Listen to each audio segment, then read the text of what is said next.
cafe team and I traveled across the U.S. researching this rapidly growing industry of CBD products.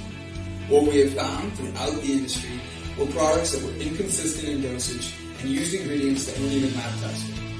Products with chalky textures, bitter aftertaste, and worst of all, confusion among the CBD consumers. That's why we created Delight Cafe.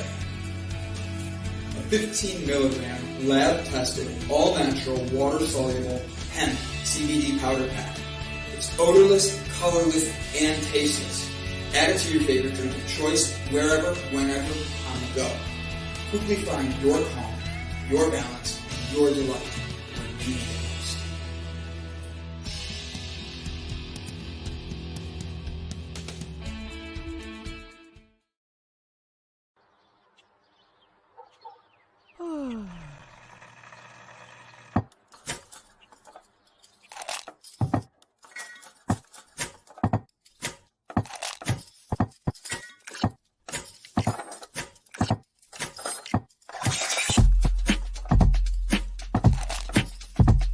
Good morning. Good morning. Java Delight will uplift you. Stay tuned. The show is about to begin.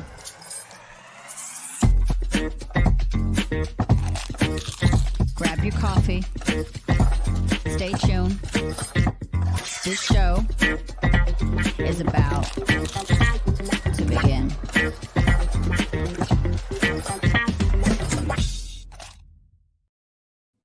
Hi, my name is Gavin Kerr. My name is Brandon Croucher. And you're watching Java Delight. Don't forget to hit that subscribe button and ring that bell. Enjoy the show.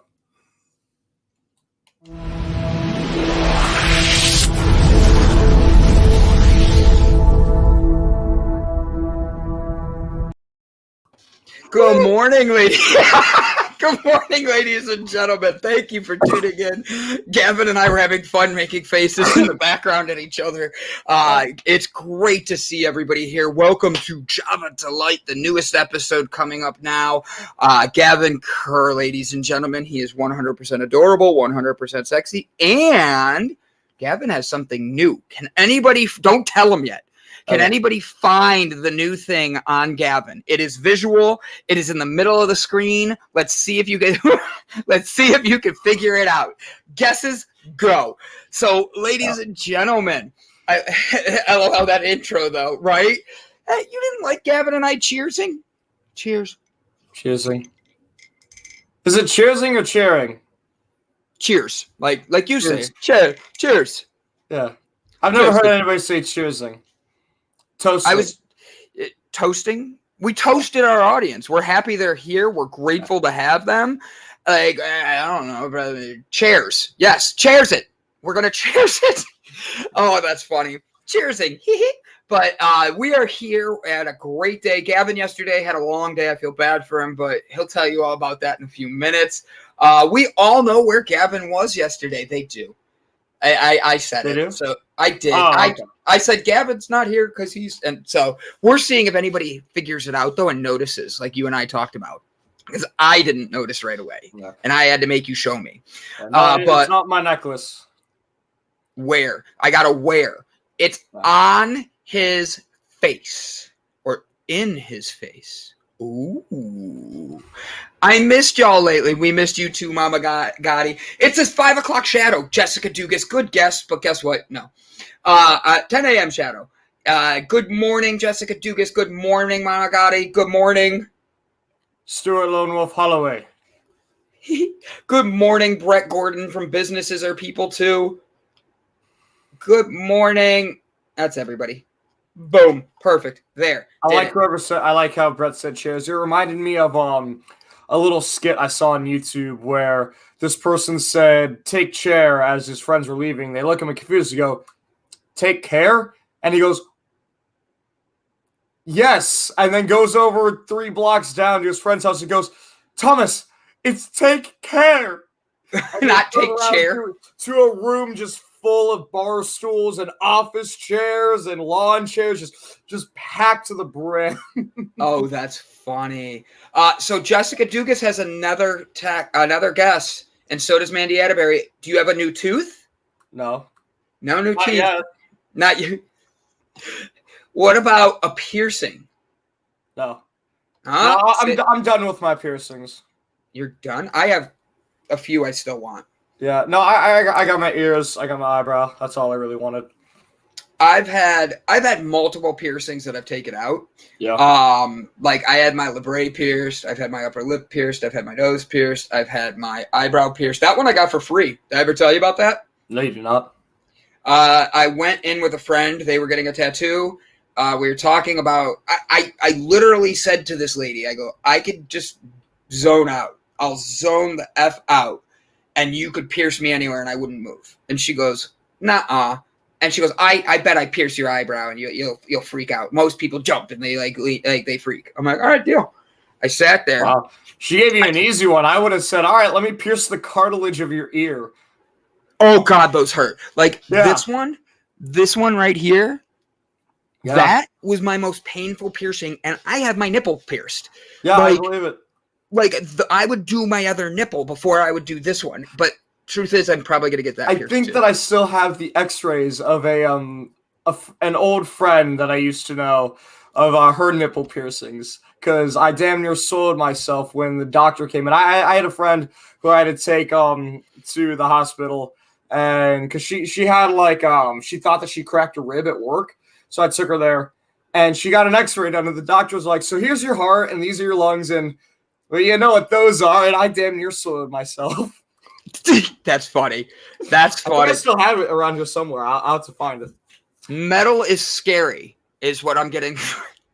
The worst part is I know his humor, and that is actually really funny. Like Brian, that's my buddy Ryan. He does a whole bunch of video stuff and video editing and movies. He has a degree in it. He's a future celebrity. We don't know it. All right, like he won't admit that yet. Stuart Lone Wolf says he has never had anything pierced, but is ready to start now. Is not about to start now, I mean.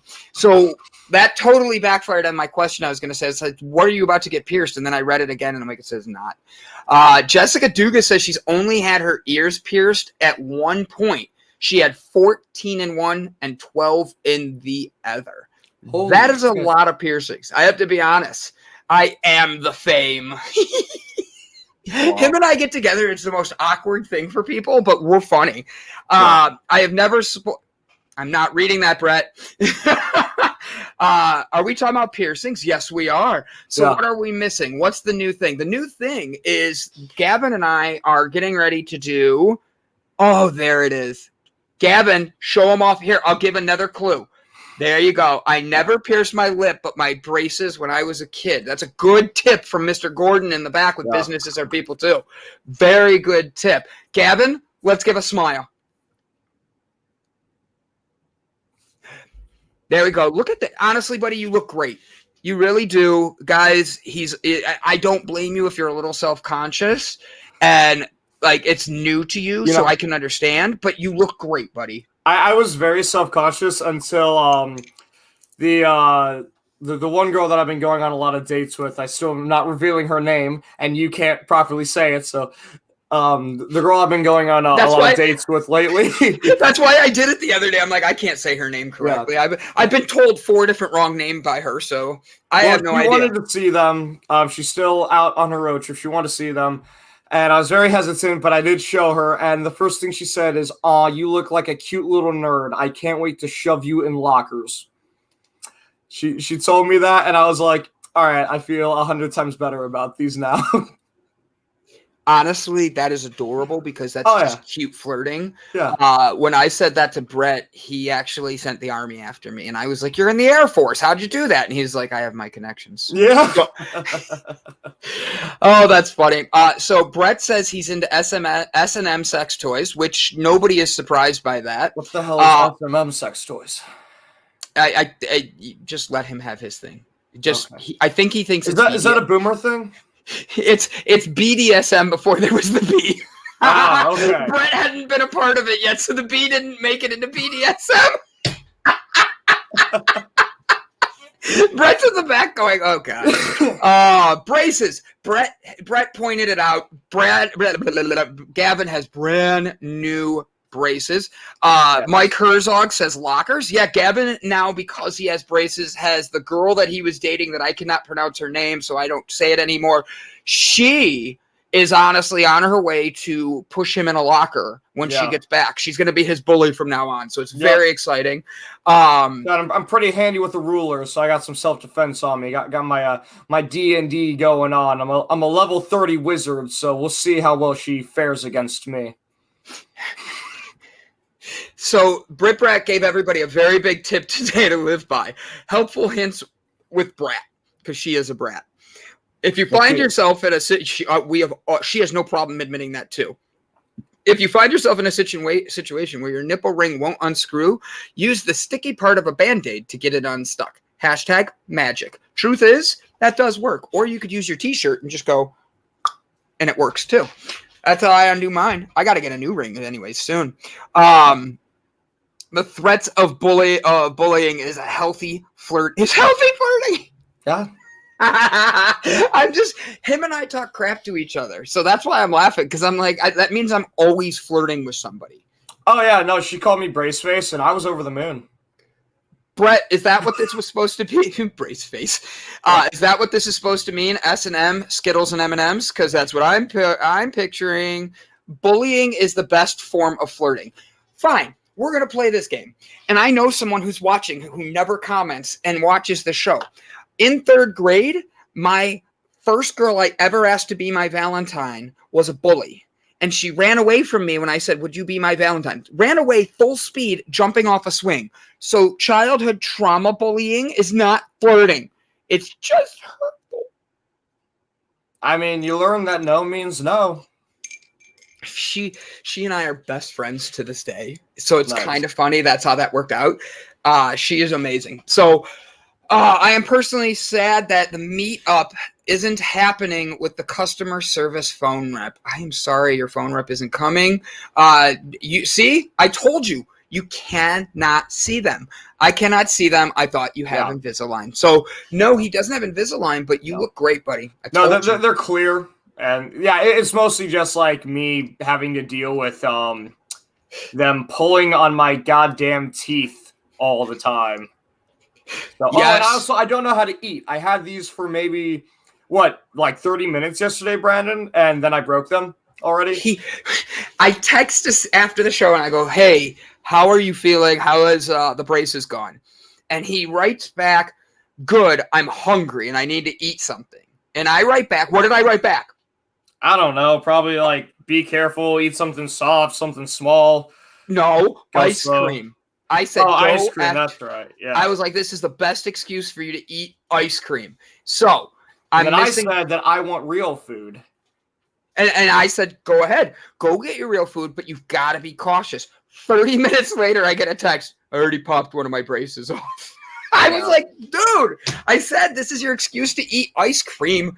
What had happened was, and it wouldn't have mattered what I ate. My one canine is coming down through my hard palate behind my other teeth. And that one needs to get pulled up. So there's a wire on it, pulling it back into place.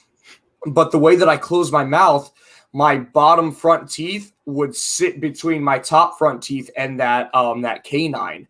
So when I went to chew, I snapped that wire.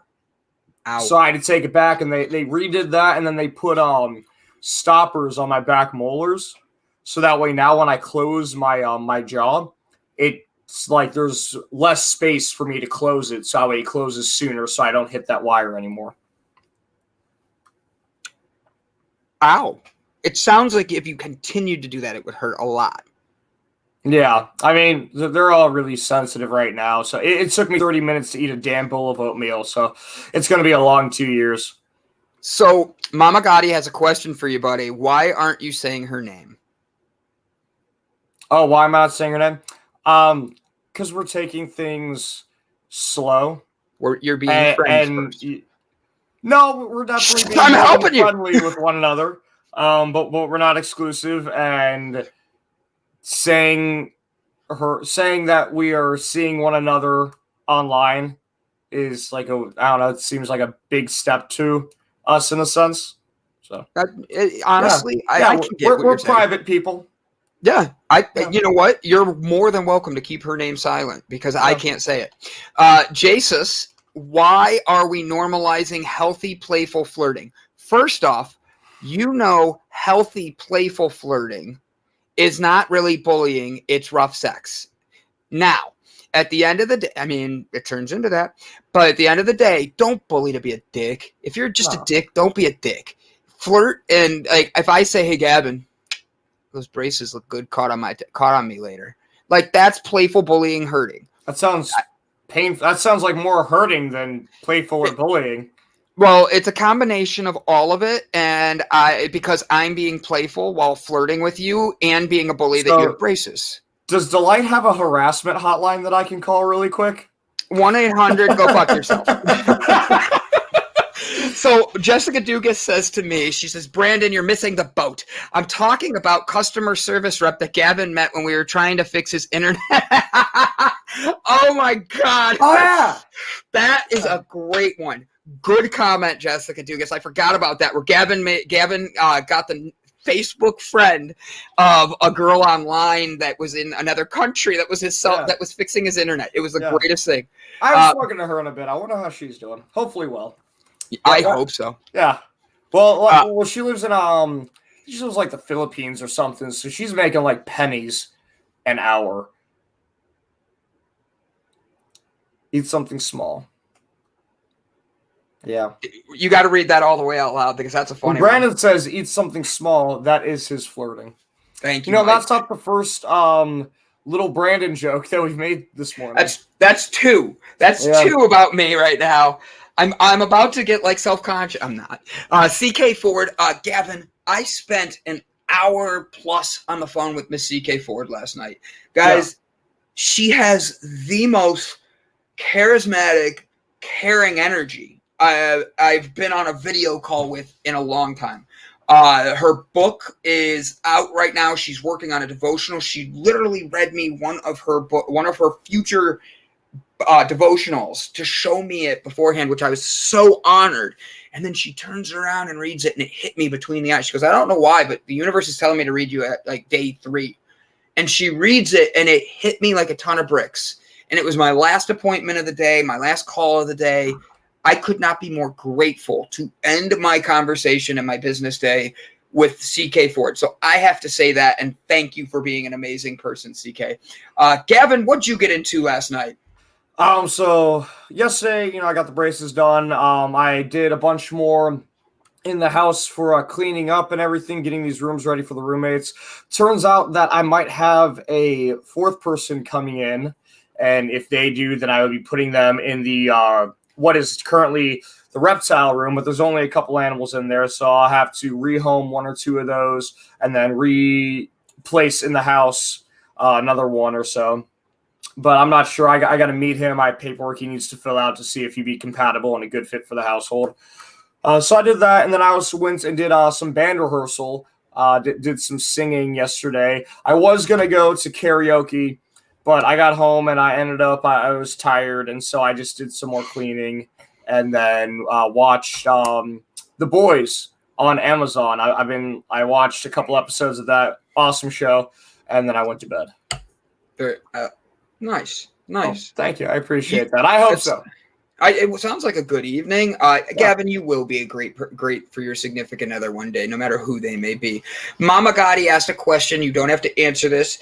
His ex is yes, it's the new girl. Yeah. I just want to make sure I point that out, just because otherwise I want to be fair. But at the same point, you should be friends first. Just saying, as Britt Bratt is trying to connect with Brett. She's using our friendship to connect with Brett Gordon because she really thinks he's hot. She keeps telling me that. She's how do I get Brett's number? So, and then Mike has a great one here asking me, who's joking? I would never belittle Brandon's capabilities in the way of love. I'm sorry. That was funny. I laughed like really hard at that at first. And Mama Gotti does have a good question here that I know the answer to, but I 100% think you're going to be able to explain it better. Brushing your teeth now. Does this mean you're going to have the little dots on your teeth after they come off? Like, what is it? Not to. So I have pretty decent dental hygiene as it is. I used to not. I used to have god awful. Until I was probably 17, honestly. I had really, really bad dental hygiene, and something clicked in my head where I was like, hey, you're an adult, get your shit together. And so I started brushing and flossing and mouthwash and whitening and all that fun stuff. With these, I have a couple special tools for going under them, which is actually really satisfying, not gonna lie. Like, I've never enjoyed cleaning my teeth so much. I hate to say this, but I love flossing.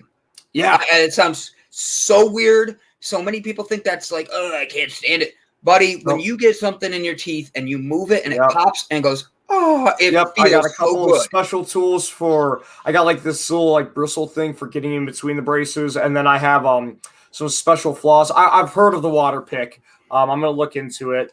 But I have a special like rubber needles that I attach floss to so I can go in between my actual teeth still. And then instead of just brushing straight on and then on the surface and then the back, I have to do that with my teeth. And I have to do that again with each brace as well. So it probably like extends the time by double. But I mean, I'm doing all that. I'm using mouthwash each time, doing it twice a day. So my goal is to have very, very minimum to no plaque buildup. I also, as soon as I'm done eating, I also go and I rinse out my mouth and everything, and I make sure there's no extra food in there. So it's been a hell of a process that I'm going to be adding into my daily life, but I'm going to do my best to make sure that I don't have any sort of extra issues added onto this. Honestly, I think you're doing the right thing, buddy. I know you were nervous about it. You and I talked. Keep your head up. It looks good. Yeah. Nobody notices. So, and if anybody makes fun of you, don't worry. Brett, I understand Brett is packing right now and he's ready to protect you. So don't. There was only like two people that I was nervous about, and they both were strangely supportive about it. So see, Sherry McQueen just sent me this, and I feel so bad. The cancer is destroying my teeth. Sherry McQueen, please know I hate to hear that that's going on, but we're sending you good vibes, love, energy. I'm taking some of the good vibes I give to Jessica Dugas this morning, and I'm giving them to you because Jessica needs to feel better too, but I can only send a certain amount out in a day, so I got to balance that. And Gavin already got 2 life points today. Man, it's been a busy one. Yeah. So, little tools, never enjoyed cleaning my teeth so much. Special tools. Brandon, this is your chance. Make a move on him now. I already did. I spent 60 hours in a car with him. He never caught one of my clues. Not one. Oh, no, I saw them. I just kept my eyes on the road like a responsible driver. You did. That's true. No matter how naked I got. Yeah. The dots on his teeth will not be there. They will scrape off the glue. They scrape the glue / dentifrice off the teeth when they remove the braces and buff them to a shiny perfection. Ooh. I know, because my youngest had braces for a few years. I love that. I love it. Yeah. Very cool. Oh, we got someone new that said hi. We got to say hi to him. It's going to be yours. You ready? Yeah. Hey, Bob. I knew you'd like that. I knew you like that. Listen, look at this. Buddy, they are supporting you so much. Like, I love that everybody's doing this and being so, like, for real. Yesterday, I don't know. I like how they're supporting me, though. Like my crew was like, I support your right to choose. Like, you don't know which way they're supporting you. There's no baby inside me right now. I'm not like a struggling young mother or something like that. Like, I just got some braces. I love and appreciate all of you, but gee. I'm 100% support you, Gavin. It is your body. You so do you. Brave. 21 I love and you guys. You're wonderful. God, it is awesome. Did you? Gavin is always hot, no matter what. She can't. That's because I don't turn the air conditioning on. Honestly, dude, I have the AC is on in my office right now, and it is insanely humid in here. So yeah. I have a fan hitting me right now just to keep cool. Otherwise, I'd probably be sweating already. Like, you know how much I sweat. I know how much you sweat. The ice cream in the middle of winter in the Antarctic. Yeah, I get it. You're a slippery boy. We know. You're a slippery boy. So I want He's a slick one. Sweaty Brandon. He's we Oh swear. my god, and you know sign language, you could be greased up deaf guy.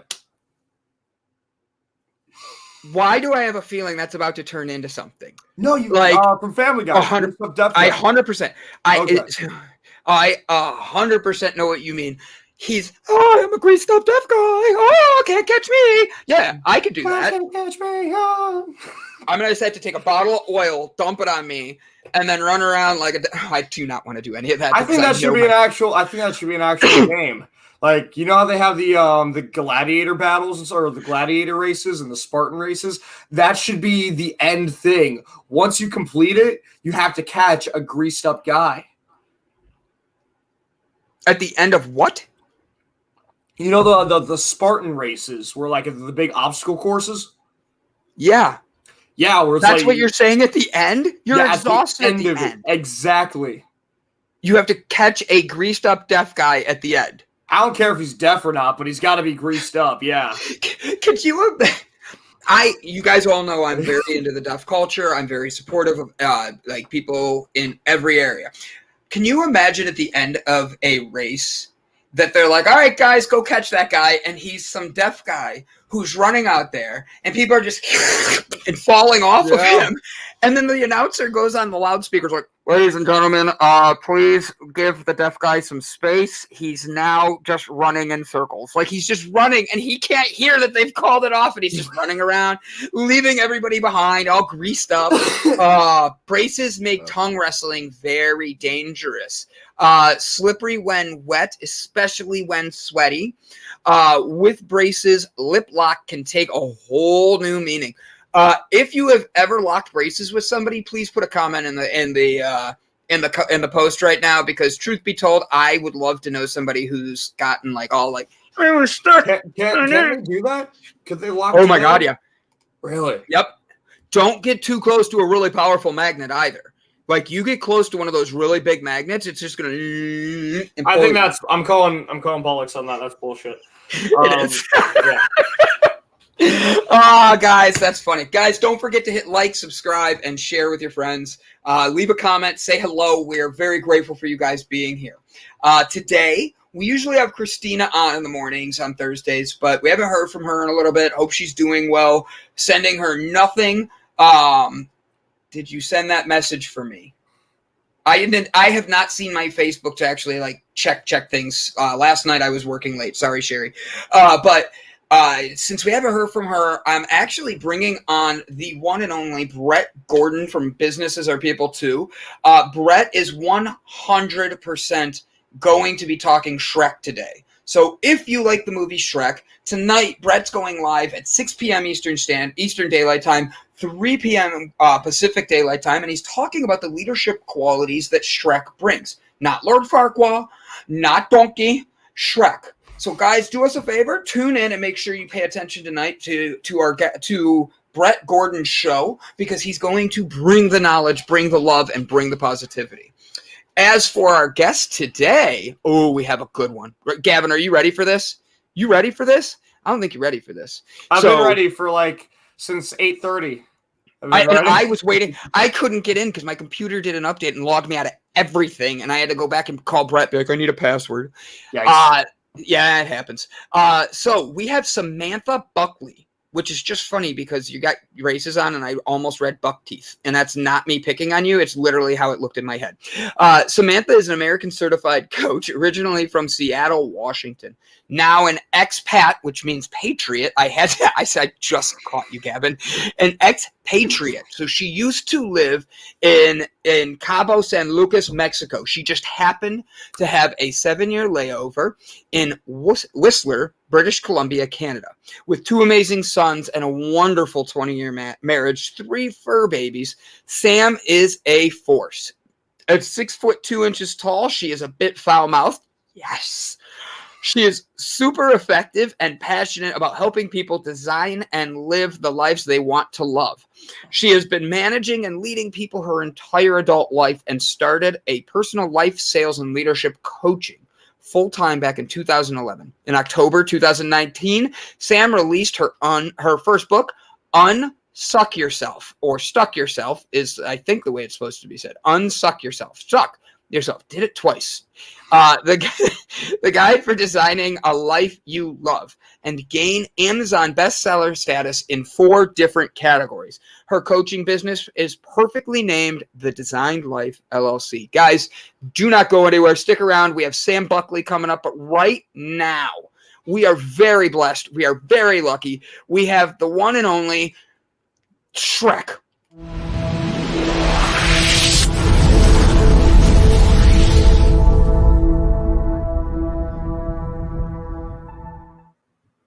It's all ogre now. Well, I don't know if I'm Shrek.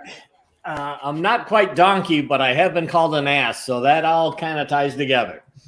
I believe it. I 100% believe it. I could see that as if I was to pick a character that you would be, I would pick you as Shrek, just so you know, of all of them, just your personality.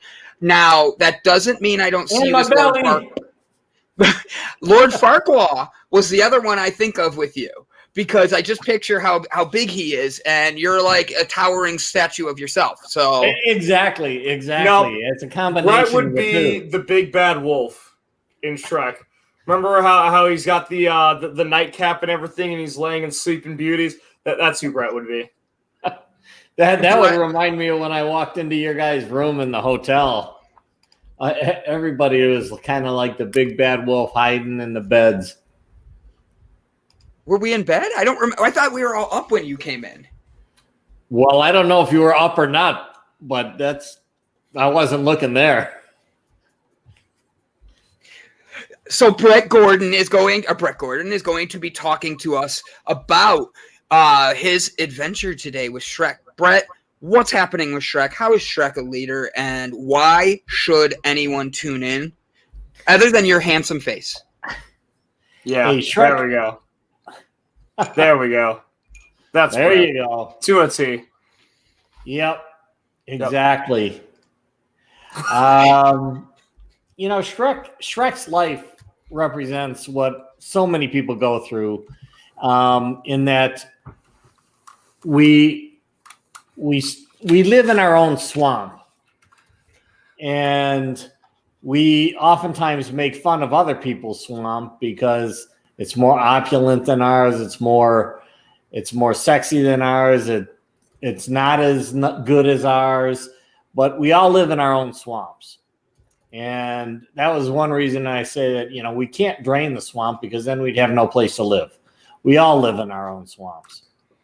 And it's a matter of really being able to learn how to connect with others that live in different swamps without trying to tell them that they have to drain their swamp. We have to learn to live together, because there's enough beliefs that are tied to our swamps, our lives, that we're not going to be able to give up all of them. We're not going to be able to change all of them. And in fact, you cannot force someone to change their swamps, their belief systems. And Shrek, I think, kind of really illustrates the journey as you go from being isolated and in your own swamp to recognizing others, and then being able to learn that you can all live together, as opposed to having to have somebody change or leave those core things that are really tied to their comfort zones. Mm-hmm. Okay, I'm a little confused. So he was happy he was living alone and everything, and then didn't all those animals and mystical creatures go to his swamp because they were kind of forced there?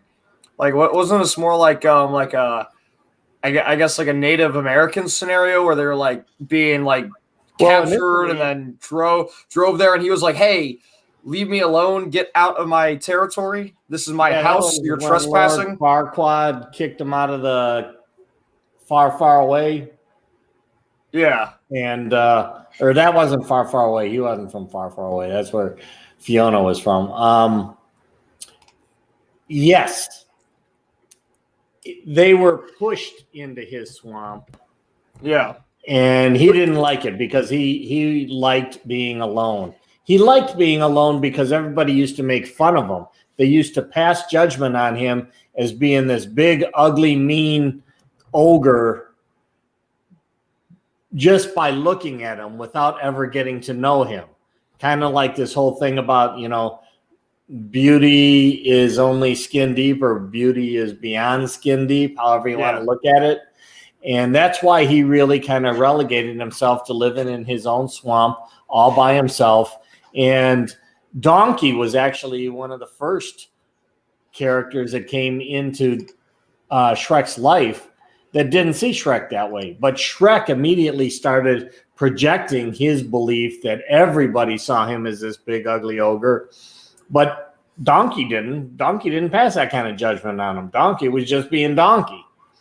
And this is oftentimes what happens in people's lives. We take on this self-perception that may be because of some things that have been said to us, maybe because of what we look and see in the mirror, maybe what we see in ourselves, which is projecting others, but then projecting it back on ourselves, when in fact, that's not what others are thinking of us.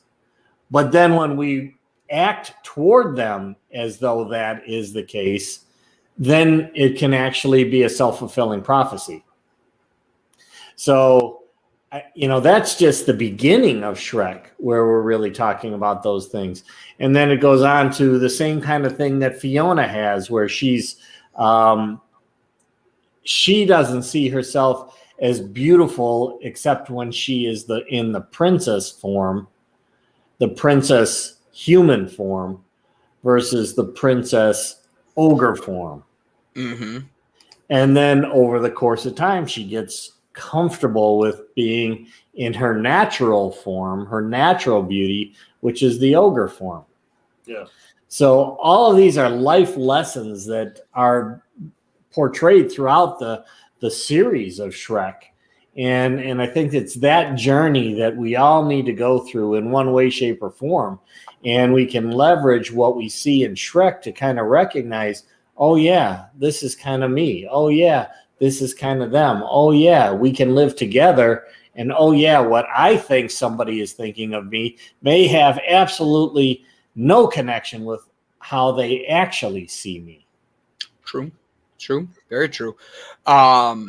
With that being said, there's a lot in that movie, because they dictate things like, how many times in life have you heard about people just being moved into another area? They're told, all right, we're going to do construction here, we're going to move it.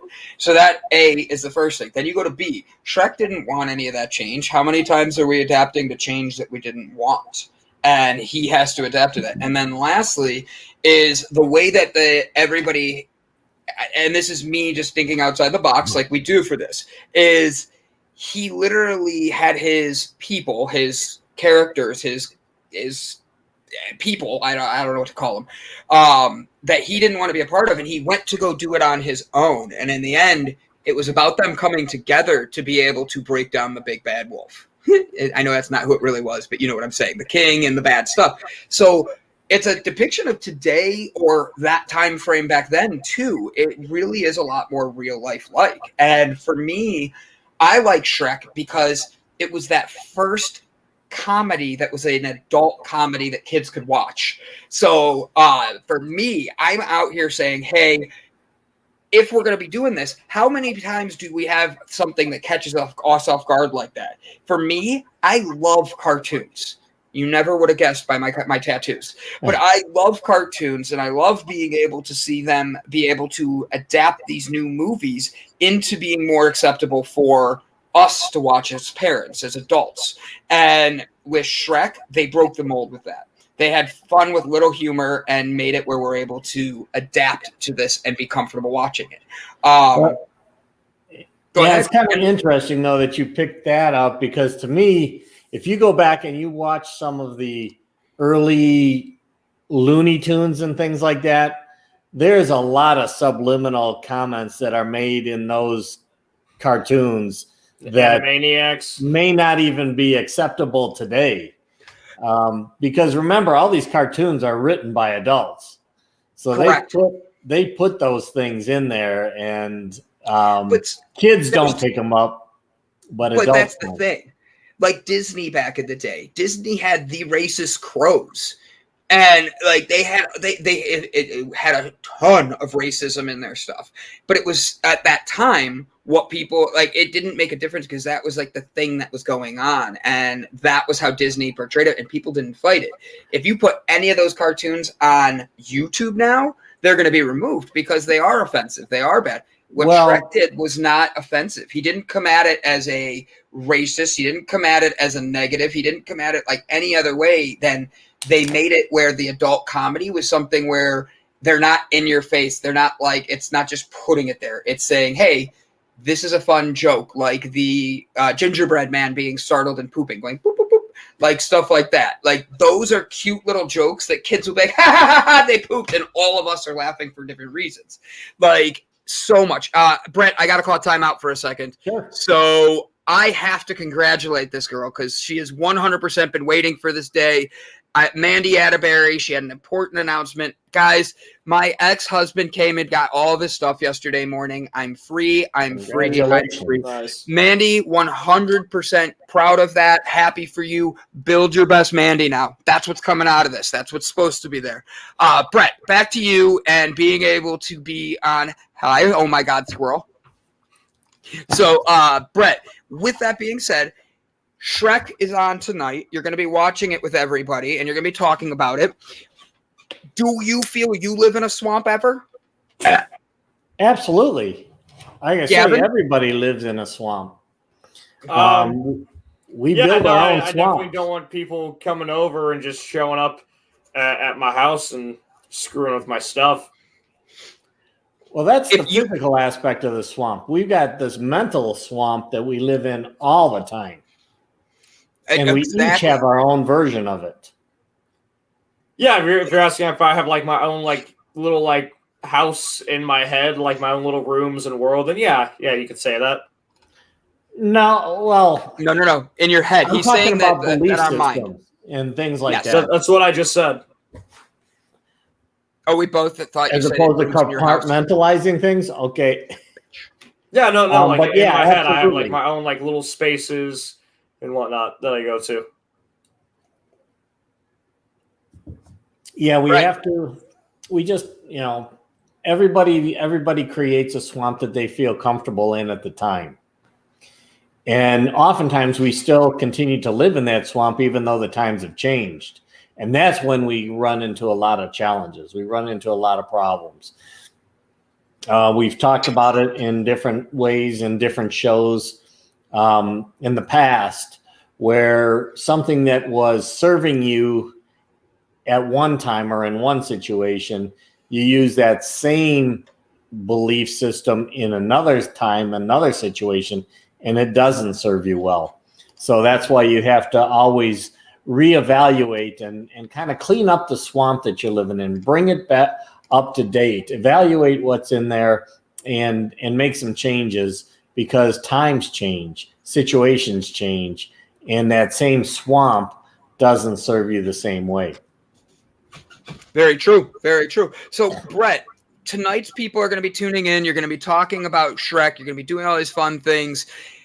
What is the outcome of tonight with the with Shrek and Fiona and all this? How are you're going to be teaching leadership and all that, but I don't know. Shrek is a pretty tough guy, and he's going to Donkey. Get out of my swamp, Donkey. You could talk all about Donkey's leadership style. We could talk about Fiona being a badass. Like, there's a lot in this movie. So, how did you determine which character you're going to be using as their leadership? Well, just initially, just going with the main character of the movie. But you're absolutely right. You see different characteristics portrayed in each one of the characters, and each one it tends to serve in the certain situations but not serve in others. Donkey talking all the time, Fiona and her feelings toward her different self-images, the pairing up of Donkey and Dragon,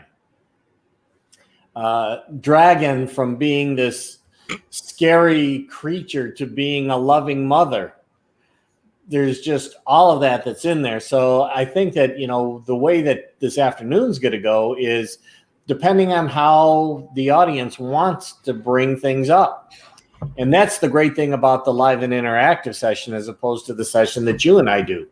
We get a chance to get this input from the audience, and then we can start to take a different path based on audience experiences, audiences, and followers' comments and so forth. And that's what makes it fun. It also makes it great because everybody gets to learn from everybody else.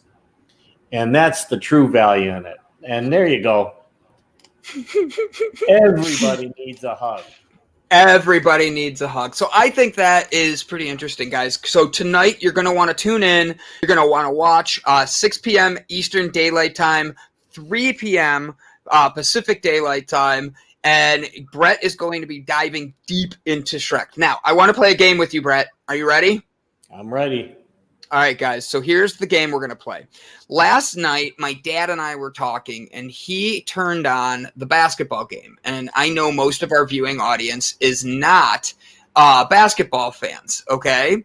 So I was listening to the chants because the fans in Milwaukee were going crazy. And they're chanting things, and him and I are debating what they're saying, okay? So I want you guys to help me to decide what are they chanting here. And I'm trying to make sure I get it full screen.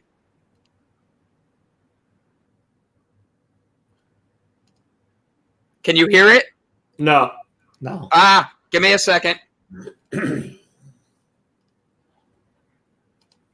Pause here, and I'll bring the sound in. I'm sorry, I thought I hit the sound on that button. Nobody look at the name of it, because the truth is this is hysterical, because my dad and I both have very different opinions. Ready, guys? Yeah. Here we go. Boom, play. Listen close. Chris Paul loves watching film. I would suggest not watching it. It's not complicated. Think to yourself, I've got to be better. I've got to take care of the basketball, and I've got to take the pressure off of Booker. What do you think they're chanting there? You guys can see the bottom of the screen what it says, but what do you think they're chanting there if you didn't see that? Anybody that didn't see the video, I couldn't even hear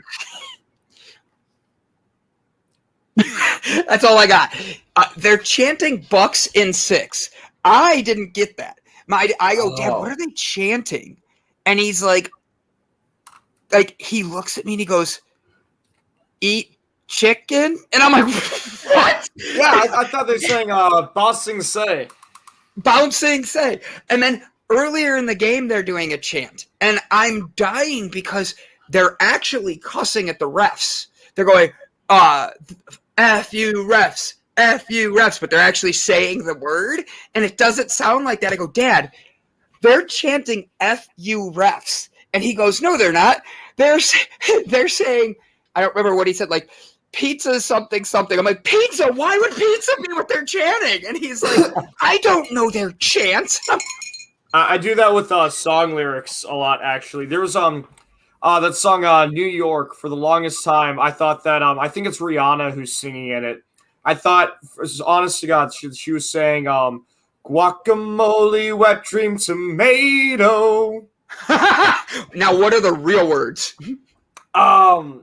In New York, something concrete jungles are made of. Something like that. Very good. Yeah. Very good, Gavin. Brett. I still sing the guacamole wet dream tomato whenever I hear it, though. It's so much better. So much more poetic. Like, Brett, what is a song lyrics that you mess up? Can you think of a song that you mess up? I mess up every song, so it doesn't really matter. I when I hear a song and I hear the words, I don't actually usually get any meaning from them at all. That's just not how I hear music, and that's why I have problems when I watch musicals like Hamilton or something where they're actually speaking or singing the plot. The plot. I have no freaking idea what the movie's about. It gives me a headache trying to even try to hear the meaning or comprehend the meaning. That it doesn't work for me. That's kind of sad. I'm sorry to hear that. Damn.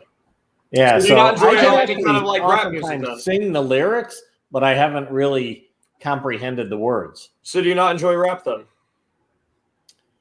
No, well, I don't enjoy it from whatever's being said because I have no freaking idea what they're saying. The only time I actually understand it is if I bring it up on YouTube with the lyrics and then I can read it. Then I'm like, oh, that's what they're saying. Oh, that's what the meaning is. Had no freaking idea up to that point. Interesting. There's a song by Panic! At the Disco where he says "damn your kiss," and for the longest time I thought he said "damn your kids."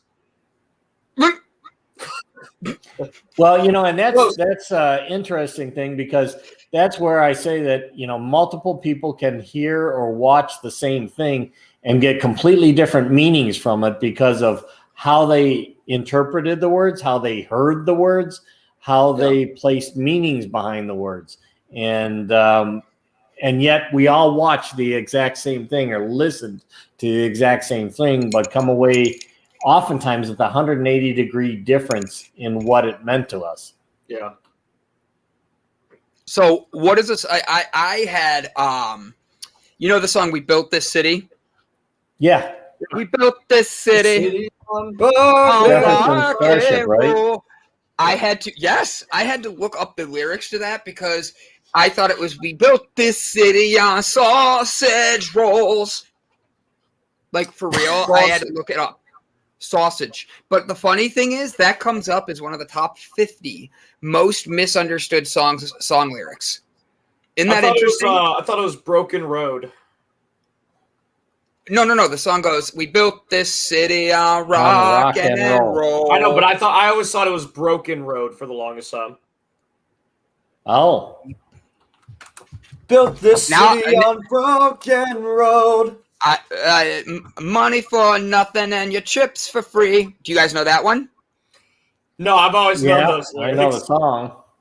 So is that the correct lyrics? No, it's "Chicks for Free." Chicks, Bingo! Yeah. Good job. Money ain't money for nothing and chicks for free. Good job, Gavin. Every time you go away, you take a piece of meat with you. That's an easy one. It's every time you go away, you take a piece of me with you. I'm looking for the album on the one that I was just saying because I want to make sure I say the right thing. And now I can't find it. Dancing Queen, feel the beat of the tambourine. What is the actual verse? Is it Dancing Queen, feel the beat of the tambourine? Dancing Queen, feel the beat of the tangerines. Tambourine. Duh. I want it to be tangerines, but I wanted it to be tangerines. I was having fun looking up songs yesterday, and since the YouTube one did not work for me of why the video didn't play, I wanted to be able to play a game with you guys and see if you could get some song lyrics incorrect and correct. I'll have to make that better so people could hear part of the song and make it where they're able to have that better. So, Jane, we are so excited to have you on the show. Like yesterday, you were amazing. We had a great time. Like, we are honored you were here. So thank you for coming by and saying hi today. And tricks for free is the right verse, not ticks. That would be the best world. Rocky Road. So, guys, it has been a wonderful morning. Brett Gordon is going to be having fun with us. I Love Sausage Rolls was the #1 record here from I Love Rock and Roll, Joan Jett. So, true story, I have fed Joan Jett. I literally have fed. She is a vegan, and when I had my restaurant downtown years ago. Like, that way we're all... I know, Gavin, she's not here anymore. No, I'm laughing just because I read the sausage roll comment, and then he said, "I fed Joan Jett," and I just imagined you with, like, a fire hose made of sausages just thrown together. Just like, "Come on, Joan! You're gonna love it!" Oh, my gosh. I thought ZZ Top Sharp Dressed Man was a Shotgun Sam. She thought, yes, I did the same thing. There's a ton of great songs out there. Give us your favorite song that you mess up the lyrics to. One of mine, and I know nobody's going to know this song. It was by a Christian band singing a worship song. And I could not break from the lyrics that I thought he was asking for a blowjob through the whole song. And I'm dead serious. I would listen to this and he's like singing these words about wanting to get closer to you and needing you to, and I heard it going down on him, but it's talking about like bending down your knees. And the way he phrased things, I'm sitting here going, when did this band become such a sex-driven band where they're putting this in their lyrics? And then I looked up the lyrics and I'm like, I have a very bad mind. Like, not at all close to what I thought it was going to be. Cry of sin. For love of God, get on your knees. Like, I'm like, oh my God. Like, what? Why? Oh man. Have you ever seen for those children watching, go somewhere else for about 3 minutes. Have you ever seen the episode of South Park when Randy tries to write a musical? So Randy goes and sees a musical with his wife Sharon, and she ends up going down on him on the way home, and it breaks into this whole conspiracy about how musicals are all like have embedded subliminal messages in them to get women to give oral pleasure to their men afterwards. And he's like, yeah, listen to the lyrics and like just listen really closely. And they're watching Wicked, and the woman is singing and stuff like that. And then the gentlemen are in the background and the chorus just going, blowjob, blowjob, blowjob. It's like really quietly. And Randy writes a musical, but he's just blatantly saying it everywhere. Like the whole songs are just nothing but about that, and it has caused this whole controversy in the town. It's like, you're doing it wrong. You're going to ruin musicals for everybody. Honestly, I don't see how, because South Park is the only creators that have won so many awards. They've got Tonys, they've got Oscars, and I am not a big South Park fan. Stuart, you and I are both the same on this. I've seen I like Rick and Morty. Believe it or not, which is way worse. I like Rick and Morty a lot more because the writing on it is just different and it's more modern, I thought. But I've watched a few episodes, like the COVID episode of South Park.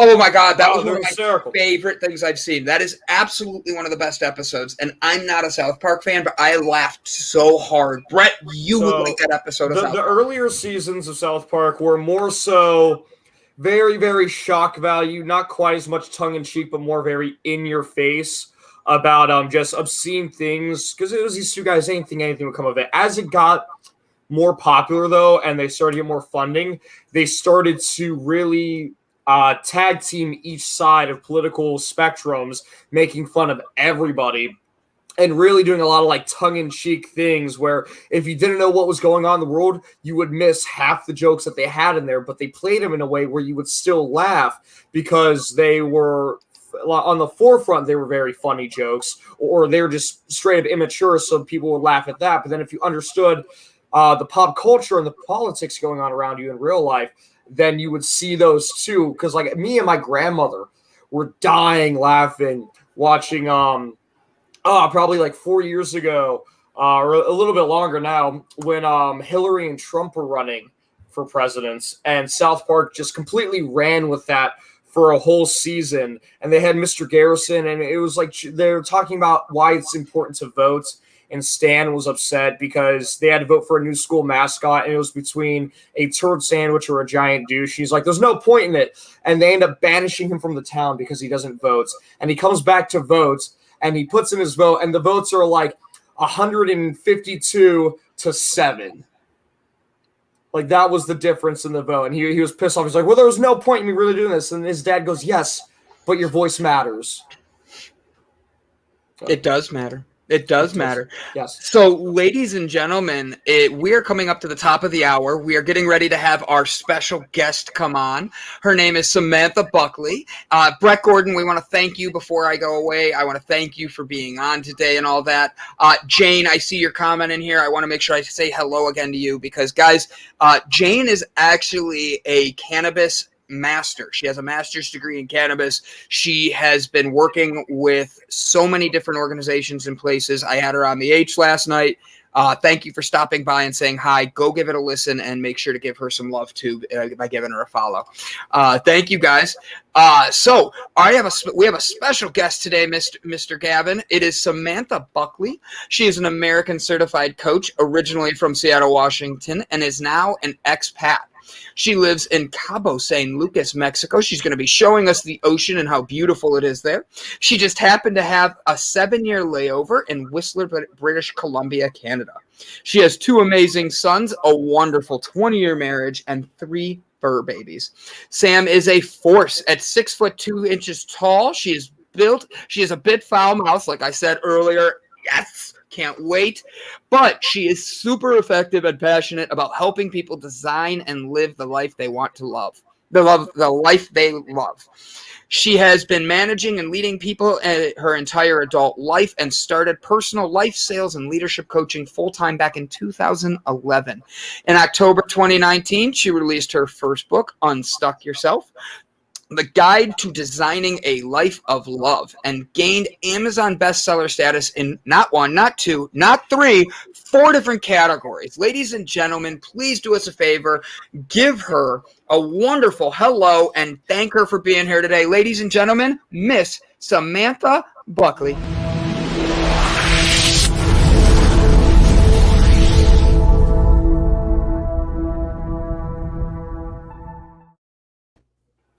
That was impressive, man. How you doing, Miss Samantha? I try. I'm so cool. I didn't even know I was that cool. I am curious, Brandon. So you said not 1, not 2, not 3. What if she would have had 7? Would you have counted all the way up to there?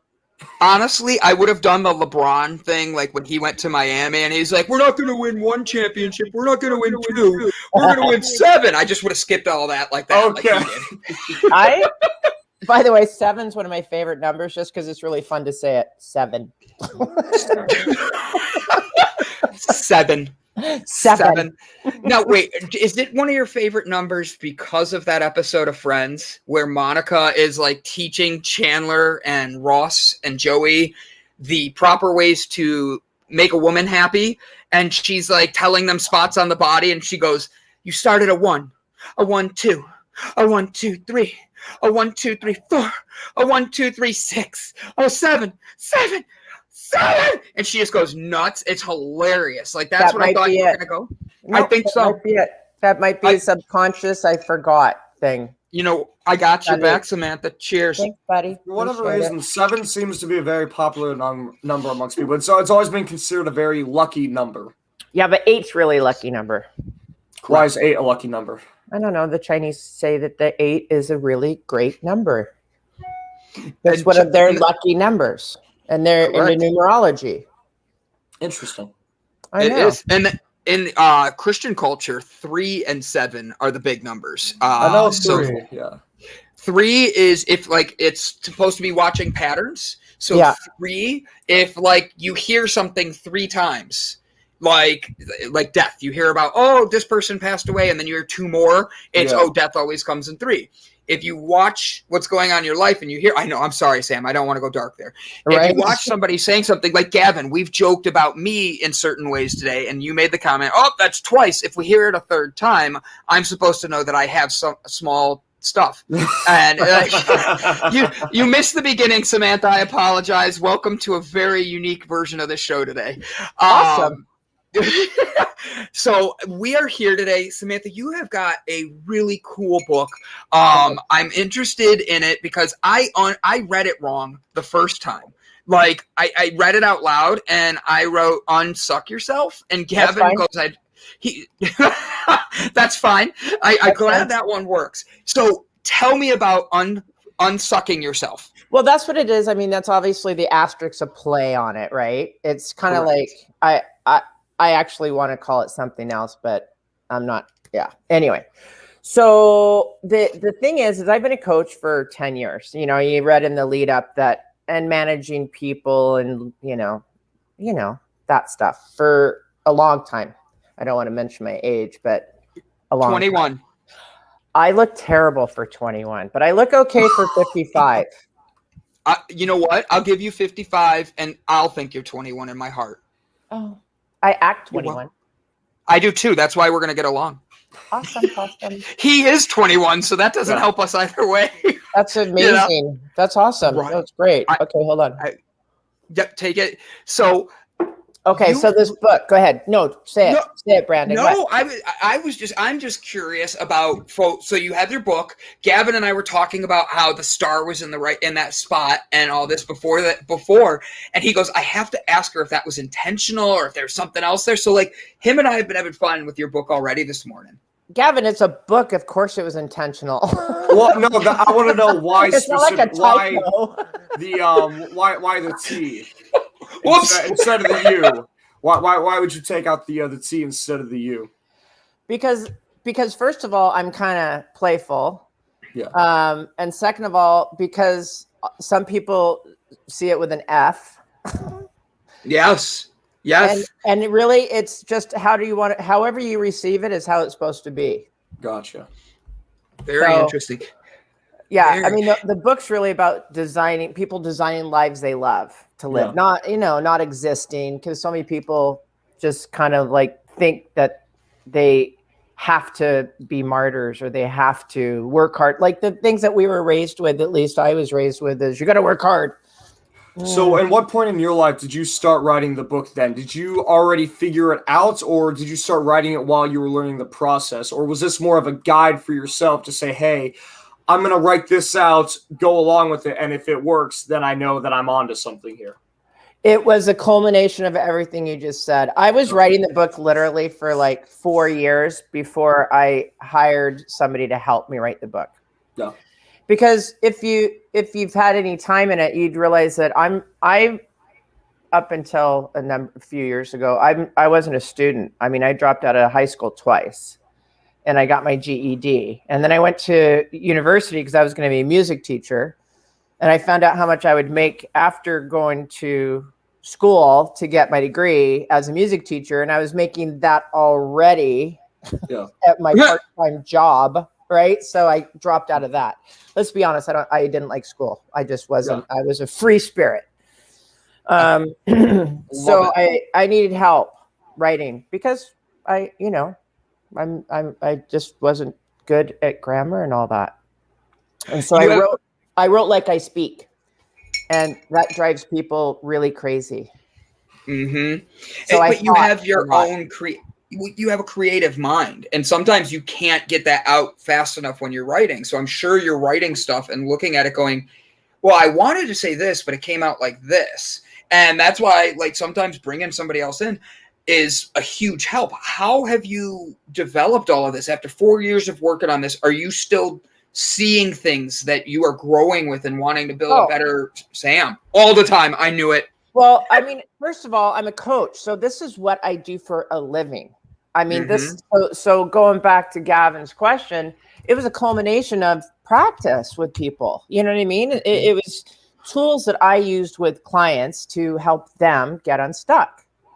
And because a lot of people would come in my office and I go, okay, well, what are we doing? He goes, I'm stuck. That was just a common thing. I'm really stuck. Yeah. Okay, well, in what? Well, I don't know. Oh, I hate that. You don't get to say I don't know with me, because you do know. You may not want to verbalize it. You may not know the perfect outcome, but you know something about it. And when we start diving into that stuff. So anyway, book, I started writing it 4 years before it was published. Okay. So it was a long time ago. And it was published, 2 years ago, right? Yeah. So in October it'll be 2 years. Yeah. So it's about 6 years total. So you started writing when you were 15 then, is what you're saying. Oh my God. I love you. I love you too. It was right after she dropped out of the high school the first time. It was, because I dropped out of high school the first time at 15, and then I dropped out again at 16. So you're absolutely right. All right. So reading your bio, you've been in Canada, British Columbia. Yeah. You've been now you're in Mexico. All right. I'm not in Mexico right now though. So it's a total scam that I was going to show you the ocean today. Because it's summer. It's a summer. Yeah. And so I get out of Cabo in the summer because it gets sweaty and hot, and I go up to the northwest. So I'm actually in Washington State, really close to the Canadian border. That's where I am in the summer, but it's only a couple months. The rest of the time, I'm in Cabo. Why Cabo? Just out of curiosity. Have you ever been to Cabo?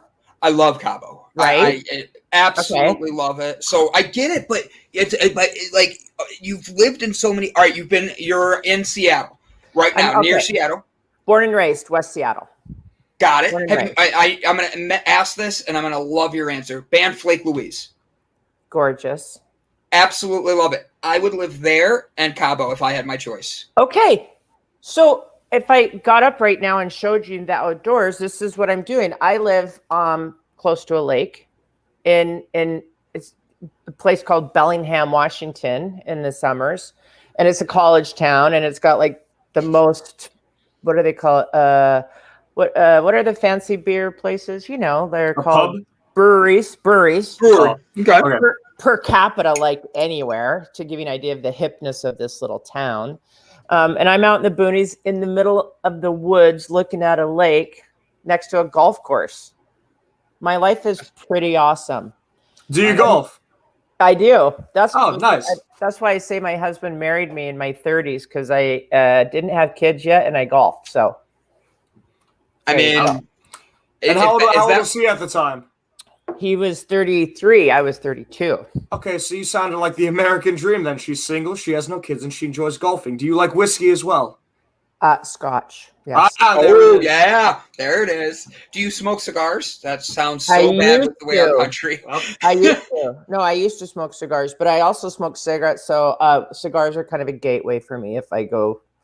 I get you. I quit smoking cigarettes in 2012. So. Congrats. Did you do a cold turkey, or did you have to wean off of it? I vaped and then. Nice. And then I gave it up. Yeah. But I smoked, just so you know, since I was like 12 or 13. I was the kid because I wasn't really raised. My husband says I was raised by a pack of rabid raccoons or something. I wasn't really raised, so to my own device, I could do whatever I wanted. Yeah. And I was bored, so I smoked because all the cool kids smoked. You've been alone, like you said. You raised by wolves. I love that. Yeah. You've lived in many different places. Yeah. It's hard for me not to ask questions about like building your best you when you have this amazing life you built. What did you do with being out of high school twice? How the fuck did you do this? Oh, by the way, you're allowed to swear. You get one F word. I just used mine. That's so that way you feel comfortable. You just used mine, actually. You used yours at the beginning of the episode. I didn't use one. I guess I used both of ours. But you get one still, Samantha, and Brett didn't use his, so you get two technically. You get two F words. Have two. You know what? That's fair. As long as we don't go on an F-bomb tangent and we're just like F-bombing everything. No. You know. Perfect. Thank you. How do you do you? Like at a young age, you dropped out of high school. You then turned around and you're like, I got to do it again. You went back, dropped out again. And then you turn around and you still are a success. There are people who went to college. They've done all these other things, yet they still don't live in Cabo and right outside of Seattle. Both are expensive places to live, and you're killing life. How do you do it? I love you. I am killing life, right? Well, okay. It's funny because a lot of people say, oh my God, you're so lucky. I go, oh, dude, it's full on by design. Yeah. That's why I named the book what I did. You know what I mean? A guide to designing your life, because you're going to live two ways, either by default, life's just happening, you know, or by design. That's your choice, default or design. So, you know, it's one of those things, rough childhood. So many people have it. Yeah. Right. So I'm not special that way, but here's the good news. My mom, probably looking back at it, was mentally ill. You know, that's all I can assume. Narcissist, you know, those types of things. And dad alcoholic. You know, it's a pretty normal family story. I hate to say it. Yeah. Showed me a lot of what not to do. So there's your lesson. Are you the oldest? No, child? I'm the baby. Son of a bitch, my sister's the baby, and she's the one that, like, I feel like I am the test product, and I love my parents. Yeah. I love that laugh. That was great. Like, so I literally, we were having a conversation with my mom and dad and my sisters the other day, and we're all on this video chat, and we're talking. Texas, Michigan, Ohio. And they're like, oh, blah blah blah, yada yada yada. I mom and dad didn't let me do this and that. And then we're talking about sleepovers. My first sleepover was a freshman in high school because my mom and dad were so worried about it. Then you turn around and my sister, my baby sister, said she watched what me and my other sister did throughout all of our stuff. By the time she was 9, she was doing sleepovers, and she's just out running around, and she was picking up everything we got in trouble for and then not doing it. So I think the youngest child wins on this. Like, they get the most. Like, Right. I have to learn the most. They get the most out of my learning.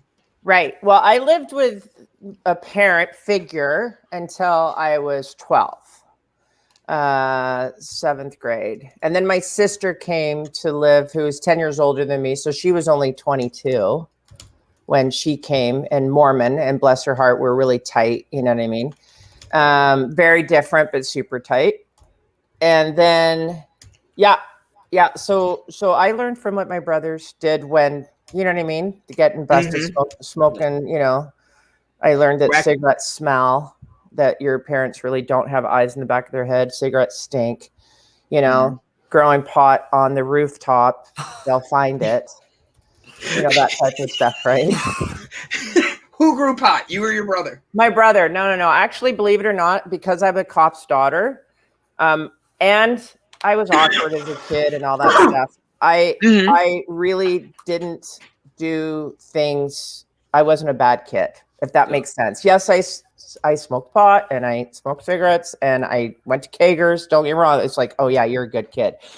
But I was a good kid. I didn't cause problems. I didn't, you know what I mean? Like, Yeah.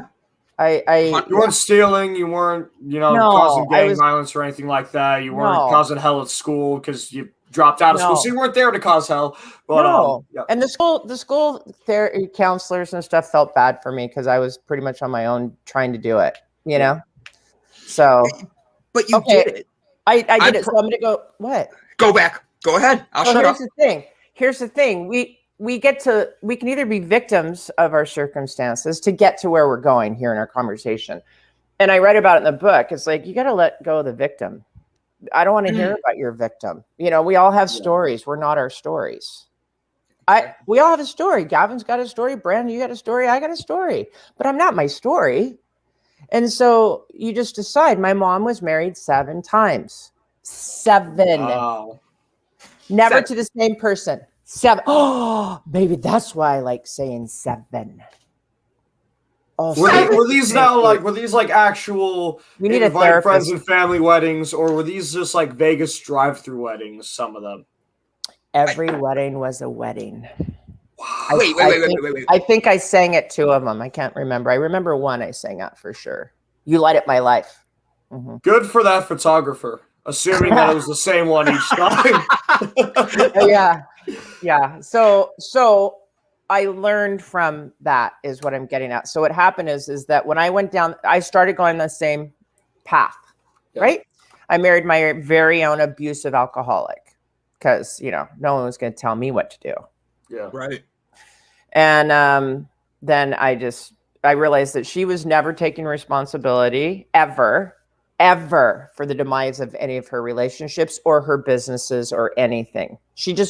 It was always blame, and it wasn't working. So I just went, what's going on, Sam? What's going on? And I started doing work, and that's it. So there's your answer. I started working on myself. And as far as being successful in business and stuff, that's a pure drive for security because I didn't have security as a child. I didn't know, there was always somebody knocking on the door, giving lawsuit papers or serving or, you know what I mean? So it was all about security. So there you go. Wow. Like, that's a unique, like, your story is unique, but on top of that, it's how you're like, it's unique, but so do you have one, and let's flip it. Let's look at the positive. Let's find what's there. I love that, Samantha. You're doing you. Where, though, in life, you had to have a spot where it just felt like life stopped you, and you're like, son of a bitch, how do I keep going? And we all have that, and the true success stories are the ones that keep going. What was that moment for you? It was the last time my ex-husband put the whoop on me, and he was cheating, And I was working 2 jobs trying to support him and his 2 children. And when that was it. And that was it. And that really was I'm going to use my F-bomb. What the fuck is wrong with you, Sam, that you would allow this to happen to you in your life? I think that's a perfect way to use that there. Good job. And that was it. And it's time. Turn it around. So that was it. And I'm picturing in my mind exactly where I was and everything when it's just like done. So you have multiple siblings. You said that you're the baby. I am the oldest amongst all my siblings. Specifically, my one little brother, Aiden, he and I are the only 2 siblings that I have where we both have the exact same parents. All the other siblings either step or half or something else of the sort. So he and I grew up in the same household our entire life for the most part. Exactly. However, we turned out extremely different to how we react to everything. We had very different experiences in these households. What was it's like you you're versus people? What was you and your siblings' versions of growing up like? How did you respond versus how your siblings responded to your mother's behavior and your father's actions? Okay.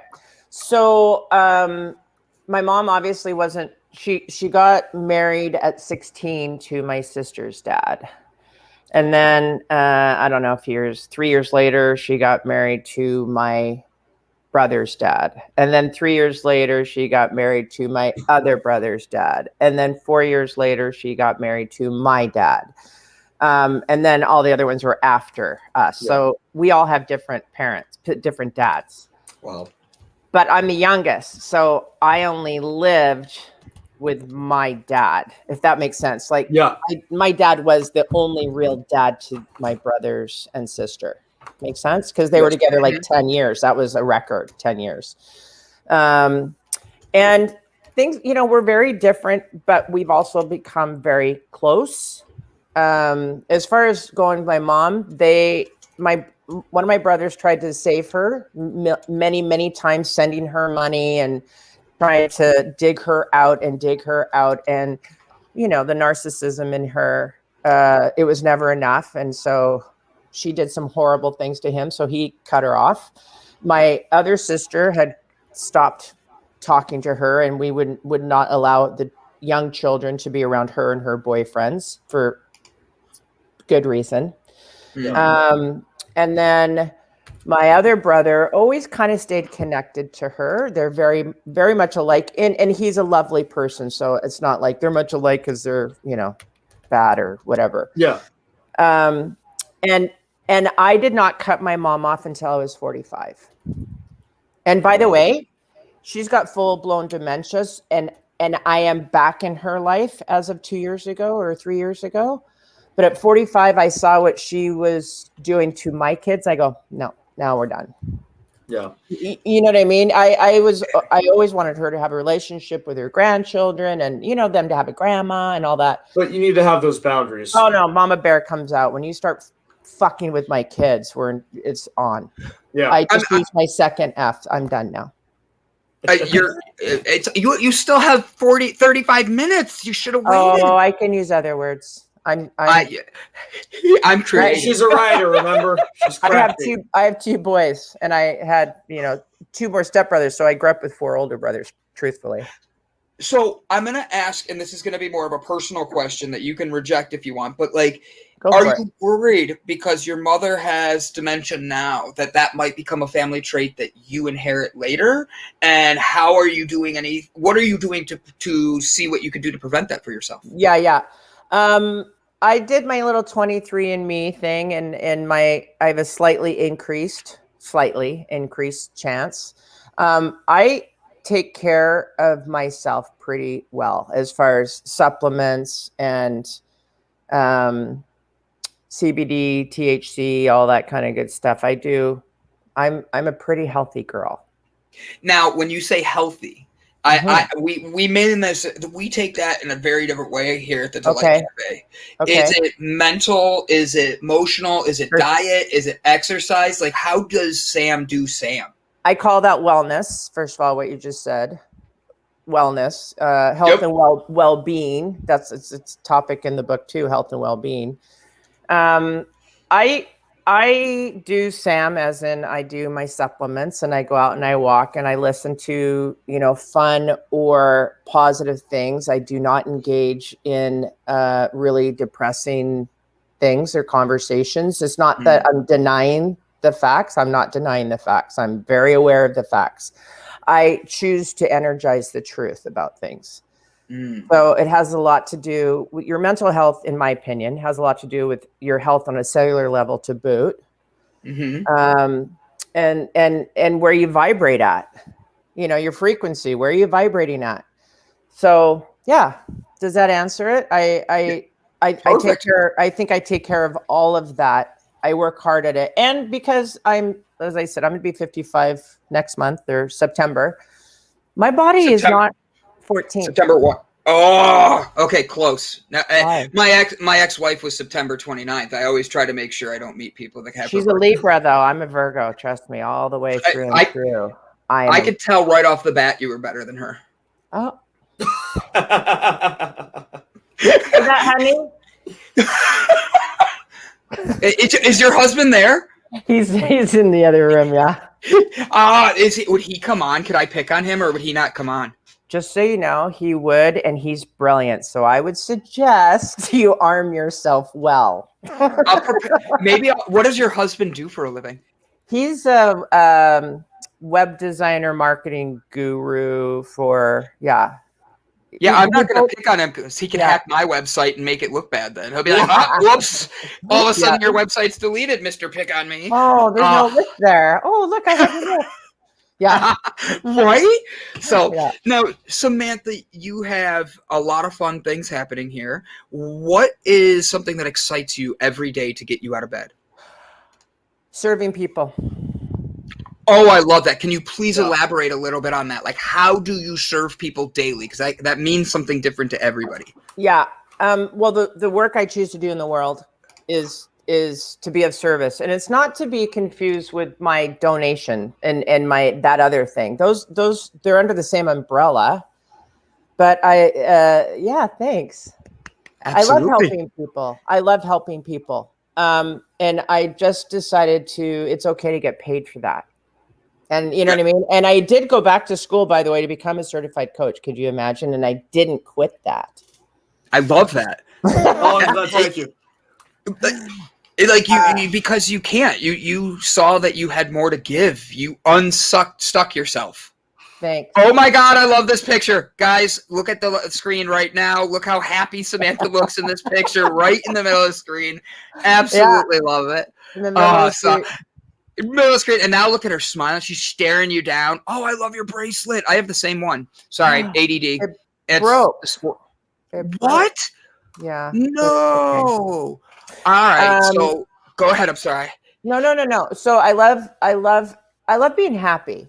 I love my kids. I love my husband. I love my life. And I know that sounds really hokey. Do I have bad days? Yeah. I'm sitting here, and in America, things are very expensive. I'm remembering one of the reasons I moved to Mexico.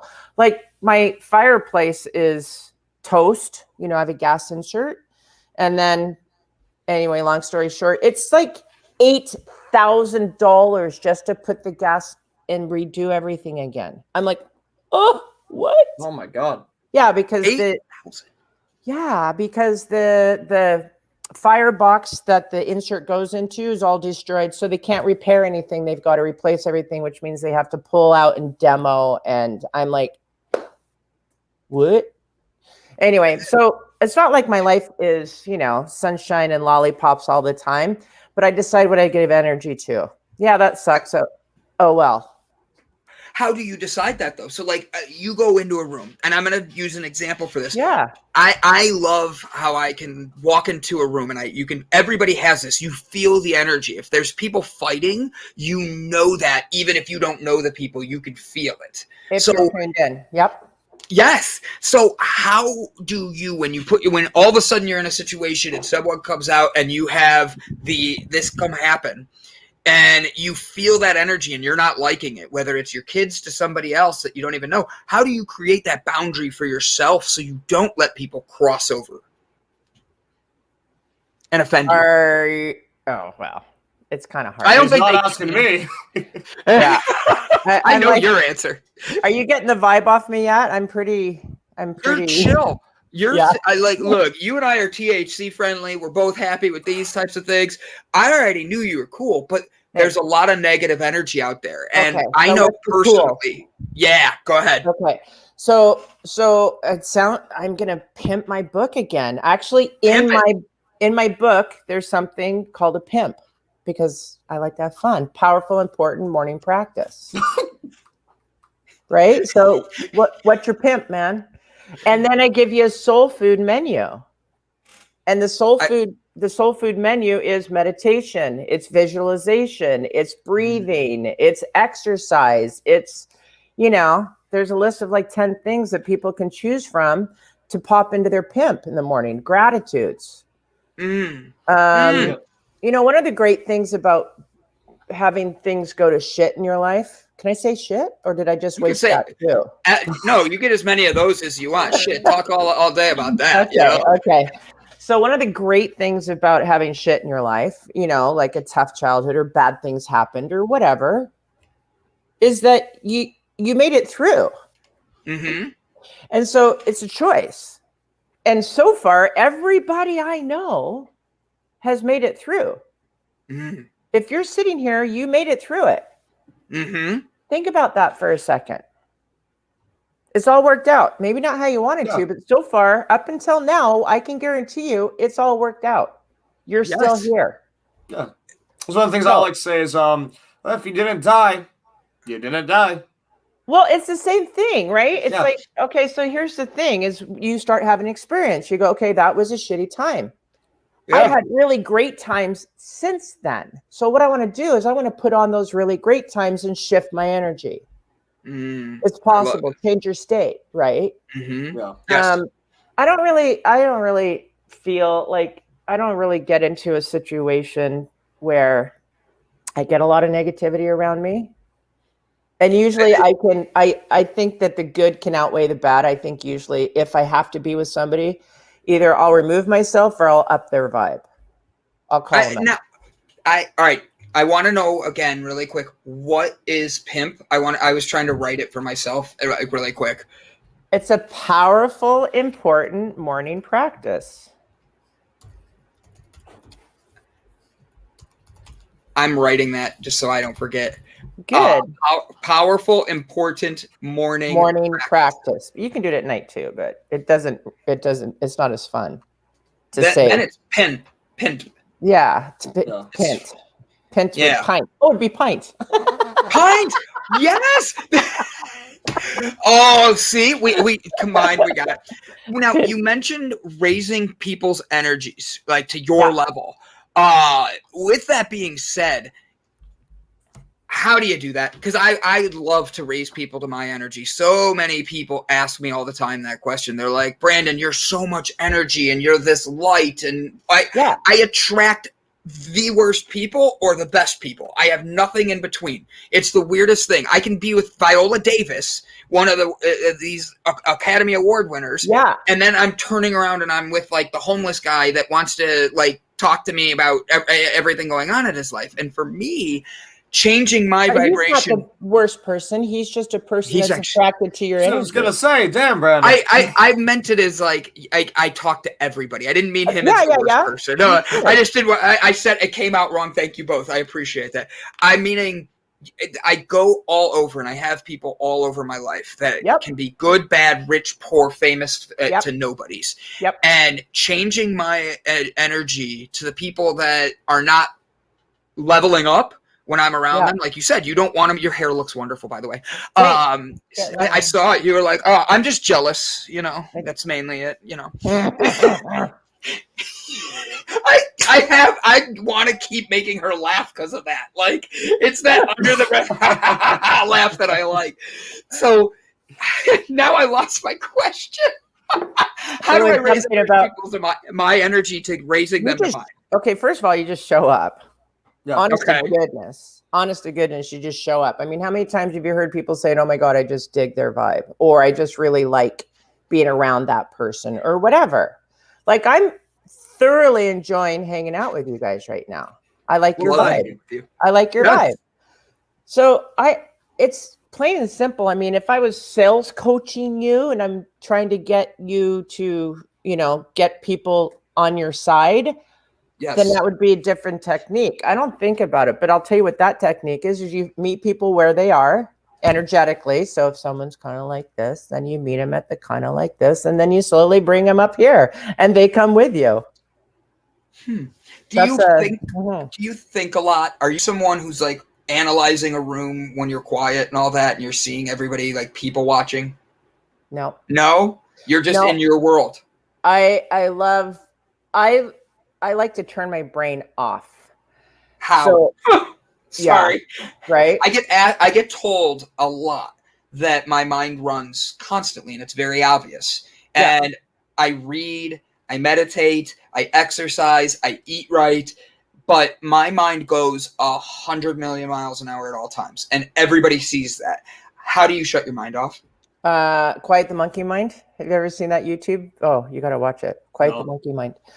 Explain, elaborate.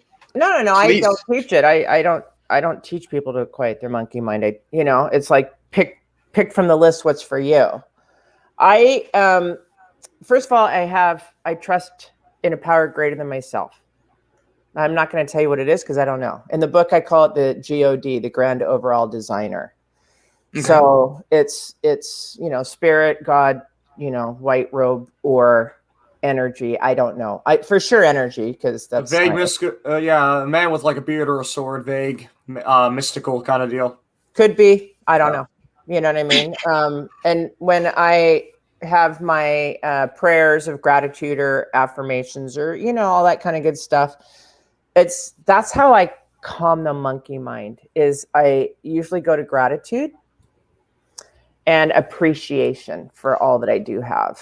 Period. It's just really, and it's all working out. It's just a way. So I don't get really stressed. I will tell you, I'm super embarrassed because I got baited into a conversation the other day and I lost my shit. And I can honestly tell you that it's been like 4 years since I got that worked up. So was this something that you're just particularly passionate about, or were you just sort of having like an off day that you allowed yourself to get into that situation, or both? Gotcha. Gavin, you're good because you do the umbrella questions where it's like, the magnet, they both suck up to that. It was both. It was about friends and family and a community that's strongly affected and dying of COVID. And I'm very, obviously, when you're losing friends, right? Yeah. So, it was a hot topic. So, but with that, as you're losing friends, like you said, you're building you up. It's creating, over 2020, I got tired of the negativity. Yeah. And I just said, I'm done with people. I'm done with this. I'm going to go build my best brand. And the people that are going to be around me are going to be the ones that are supposed to. And it was absolutely one of the most unique, crazy experiences in my life, because people I haven't talked to since middle school are like now best friends with me again. And like, it came out of nowhere. And then the people who, sorry. No, but that's living a purposeful life. I mean, that's that energy, the toxic. When you make a decision, which you did, when you make a decision, God, spirit, universe, you all comes in and goes, fuck, right. You're right fine. It says right on. Thanks for making a decision. Let me help lay it out for you. Yeah. Yes. So, and it's not accidents. You know what I mean? A lot of people say, "Oh, it's what a coincidence." What are your fur babies? I have to ask. My fur babies. Okay, so I have Gloria, who is a black dog and I just say black dog because she might be Whippet, might be lab, don't know, but she doesn't like water because we're rescue freaks. And she's a black dog in Mexico, and in a lot of places people don't like black dogs, but especially in Mexico. And so we rescued her because she was the only black dog and her ears fall over and she was wasn't cute, and we left her. So that's Gloria.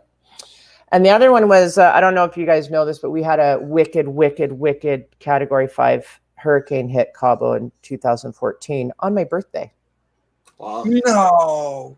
And we didn't have power for like a dozen days, and people abandoned ship and left their animals. And so we would go to the Humane Society and go and walk dogs and do what we could. Yeah. And it was way overfilled. Like it should have been able to hold 70 animals, and it had 148, that type of thing. And so my husband picked out a Chihuahua that this thing was a bag of bones. Its nails were this long.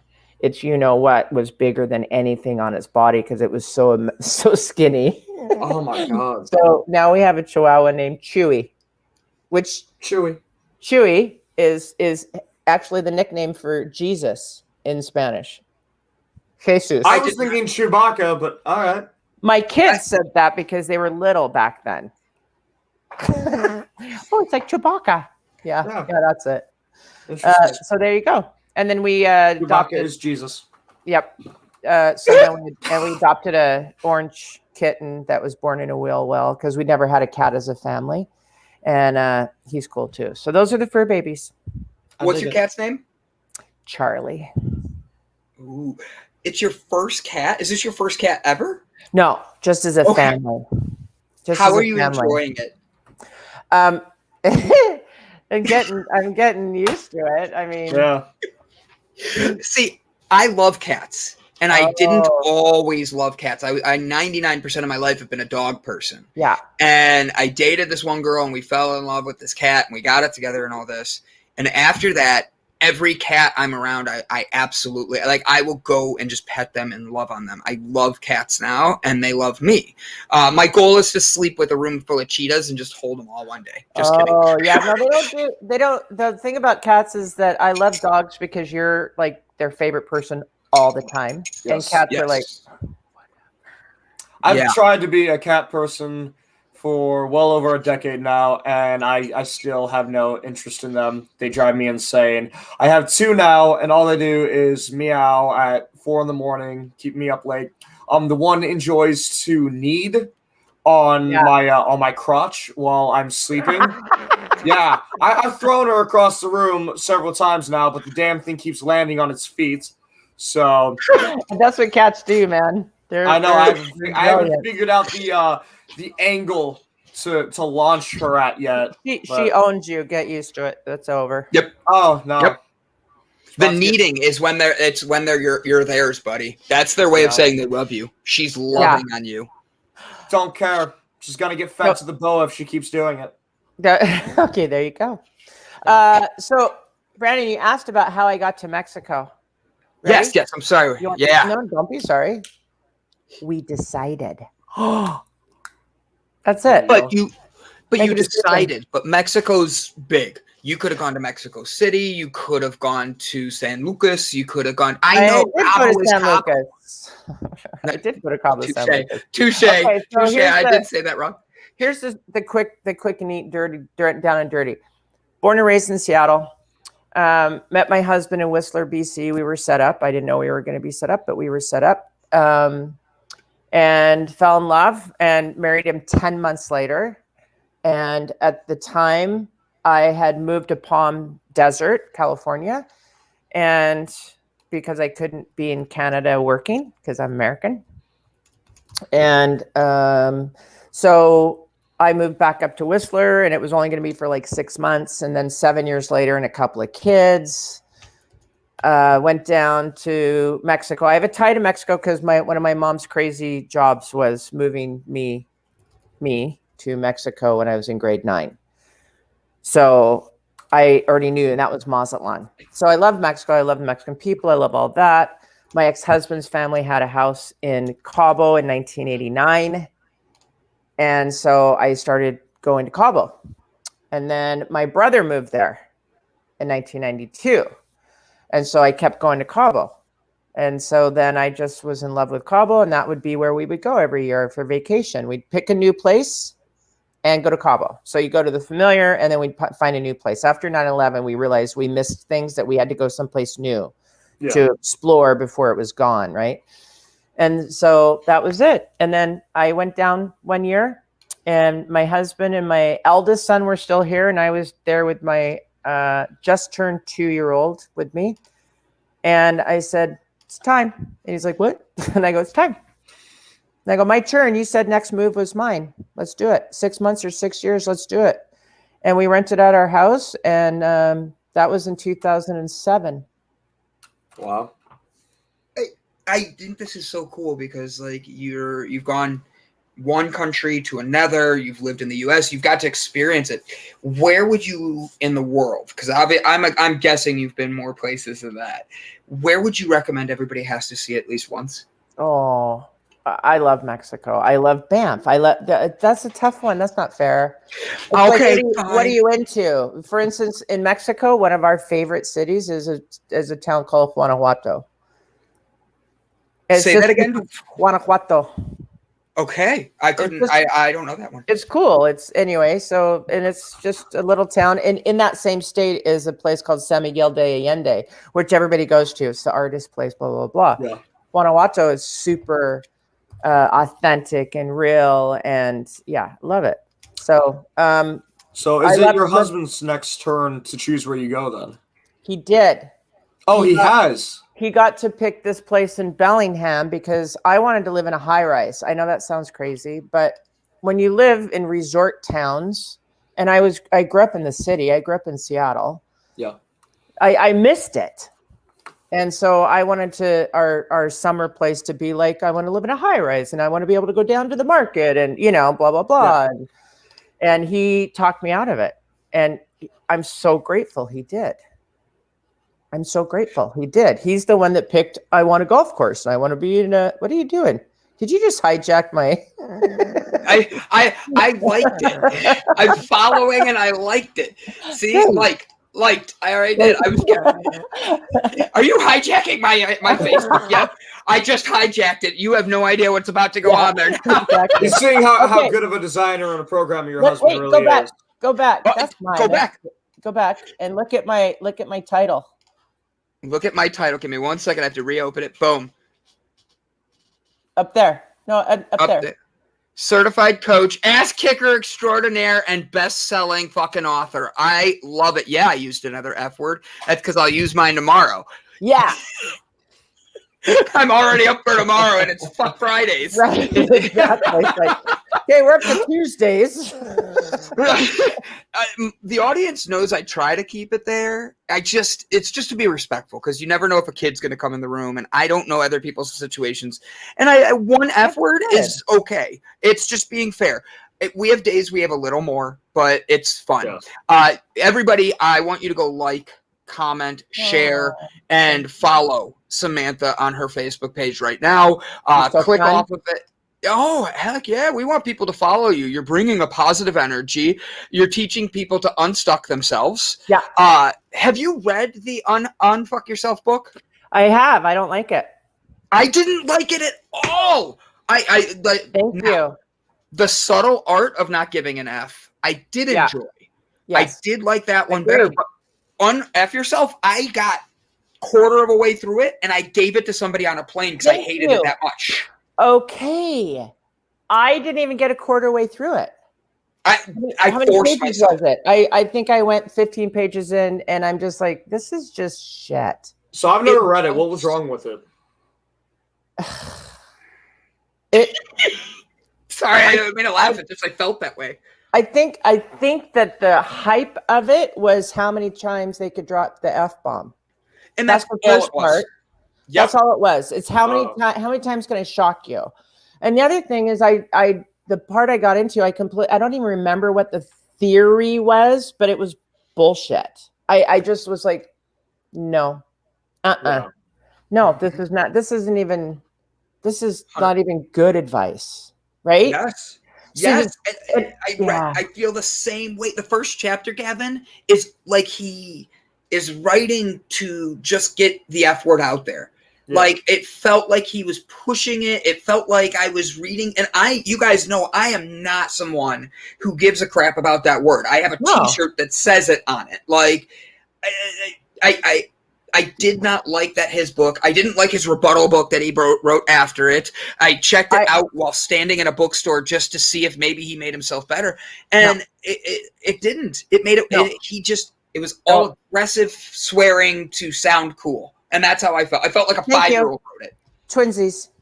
I am totally with you on that. And here's the thing, guys. If I could rewrite this book, which I could, I would write it 25% differently.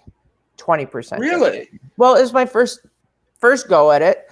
The people that helped me I would write how I talk. Yeah. And I would send it to them. And they were just supposed to make it grammatically correct and everything.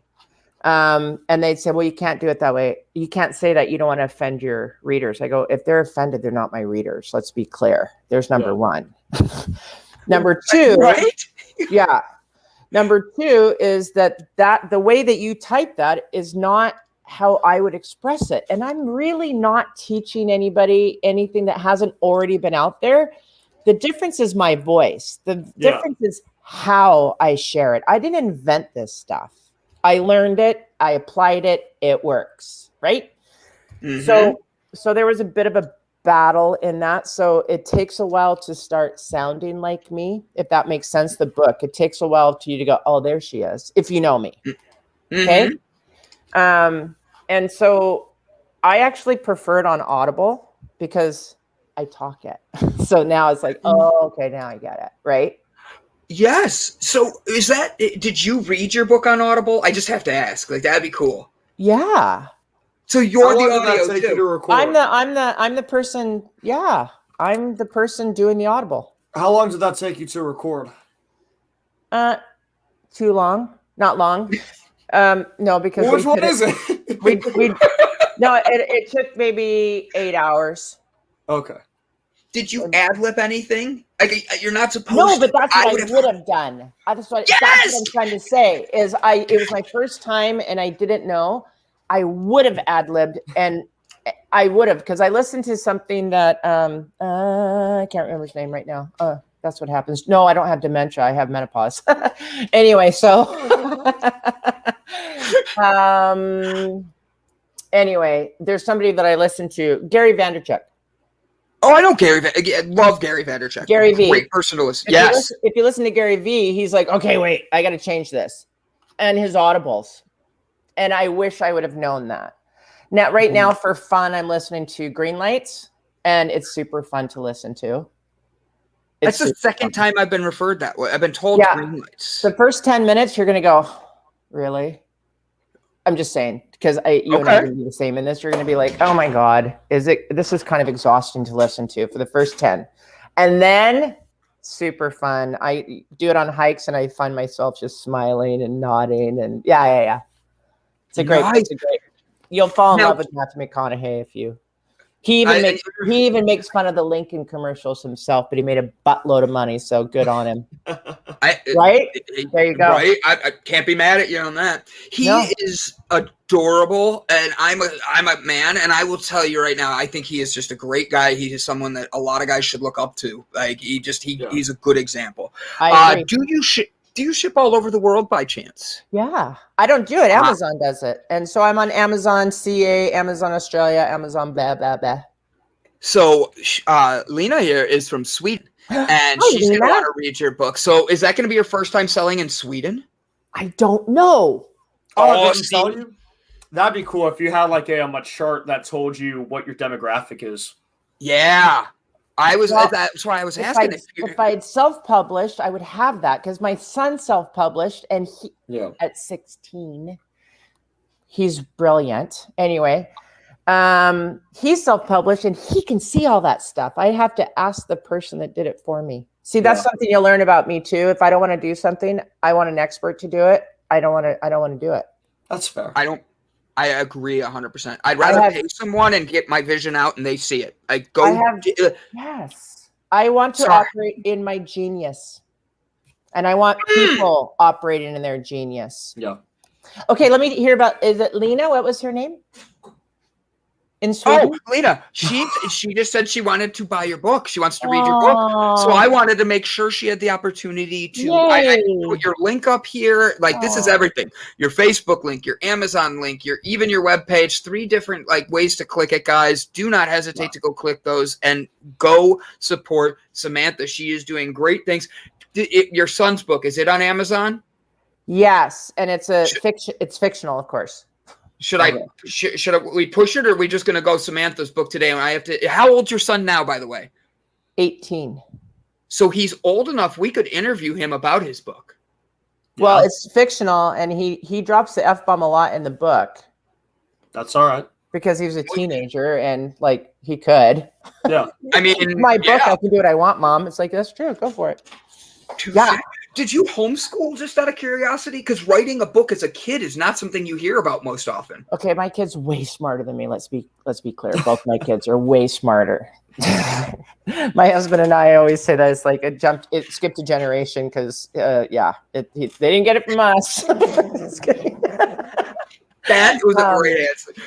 You know what? It was lockdown. The first 3 months of lockdown, and he set a goal of writing 2,000 words a day. Wow. And he did it. And then he would have published it earlier, but because he was born in Canada, we moved to Mexico. He didn't have a social security number to get a bank to open his own account, So that's the only reason it didn't get published until he was 17, because we were waiting, and we ended up publishing under his name, but obviously me, because it's like, let's get it out there. And now he's working on a screenplay. I know. He's cool. So proud of your son. I'm too. It's super cool. And he's going to university in Canada, in the top 20 global writing in the world. That's phenomenal. I know. His name is Kai Hugeson, if you want to look it up, you guys. Kai Hugeson. And the name of the book is In the Shadow of the Cascade.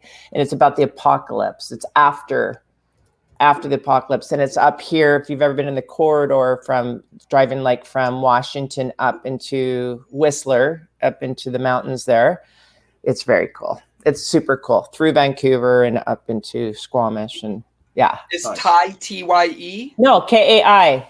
Oh, Kai. I heard you. I'm sorry. Ocean. It's the wrong lyric, Brandon. Yeah. I really thought you said Ty both times, because I was writing In the Shadows of Cascade. In the Shadows of the Cascade.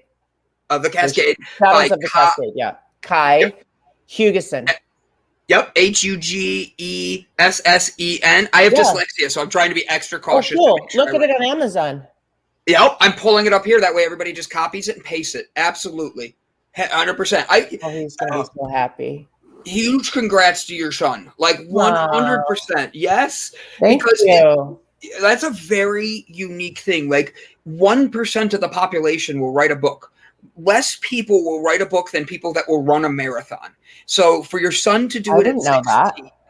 Oh, I learned. So 0.1% of the entire. So 0.1 of 1% of the entire world will actually run a marathon. So we see, like, you see like a Disney marathon, New York, all this. You see all these people. Yeah. You realize that is just, there's so many people that are running for themselves and all that. And if the whole world was to be running, it's like those would be so much bigger. Like they really are. It's amazing the amount of people that go do these things, because it's not like everywhere in the world goes and runs like that.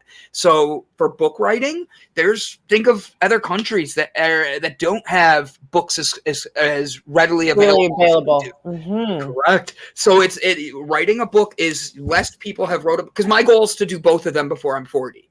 So I just made this goal like within the last year. So like, I'm super psyched for you. Thank you. I appreciate it. Well, and you have to, because you're a really cool person, and clearly you need to get something. There's something out there that somebody needs to hear that you need to write. I believe that wholeheartedly. If you don't do what you feel is have a strong pull to do, you're kind of screwing people over, because there's somebody out there that's needing it, and that's why you were given that. You know what? I 100% agree, and it's been. I my whole life. I have 2 master's degrees, and I still hate writing. Like, I hate writing. I do not like to sit down and have somebody interview you and tell them everything you want them to type. That's what I did. Real. So I've thought of that. I mean, I did both. I sent them transcripts and they would interview me and we would talk. Those 4 years at the beginning, and I see the time, Gavin. You can take us out in a second. Get us ready to go. But I'm talking to you like we're best friends. Like we're just catching up and having. I know. Coffee. But it's those so first cool. 4 years, did you on your first 4 years of going out and doing that? That's how much you radiate light. Like, look, it's just coming into you. You know. Right. But with that, like, you had to be writing something during that. You weren't hiring someone during those. No, 4 years. I wrote until I hired somebody, because it's like, okay, I wrote 7 chapters of it or 8 chapters of it. And then I turned it into a workbook. So that's the thing, you guys, as you get this book, it's a workbook. I really want change for people. I don't want to just have them go, that sounded really cool. Sounding really cool is very impressive, but it doesn't create change. Yeah. So do the work. Do the work. Don't be chicken. Do it. I love that. Deal. So we came up to the end of the episode here, so I had to cut you two off. Yeah, Samantha, thank you so much for being on. One of the things we like to do at the end here is we do a final word. It could be a sort of like a fortune cookie kind of thing. It could be a positive affirmation, a word of advice, something you've taken away from it. I'm going to go first, and then we'll have Brandon go, and you as the guest will go last. Okay, cool. Thanks, Gavin. Absolutely. So what I like to take from this episode is something that Samantha said earlier on, which is you can either live life in default or design. I absolutely love that. And I feel like we fall into default extremely easily because that's just what it is default, where you're drifting through the motions of going to work, waking up, doing some housework, coming back home, the same thing over and over and over again. If you realize what you're going on with that and you start setting these little goals throughout each day, you have daily goals and you have weekly goals, and that is pushing towards whatever your big image is, the bigger picture in your life. If you set these goals and you continuously go through them, then it purposefully makes your default the design. And that's what you want to do in life. Instead of living in default or living in design, make the design your default. Well said, buddy. Well said. Today's Thursday. The weekend's coming up. We got through Hump Day. We got through Hump Day. I hope everybody got humped and had a great time. End of the day,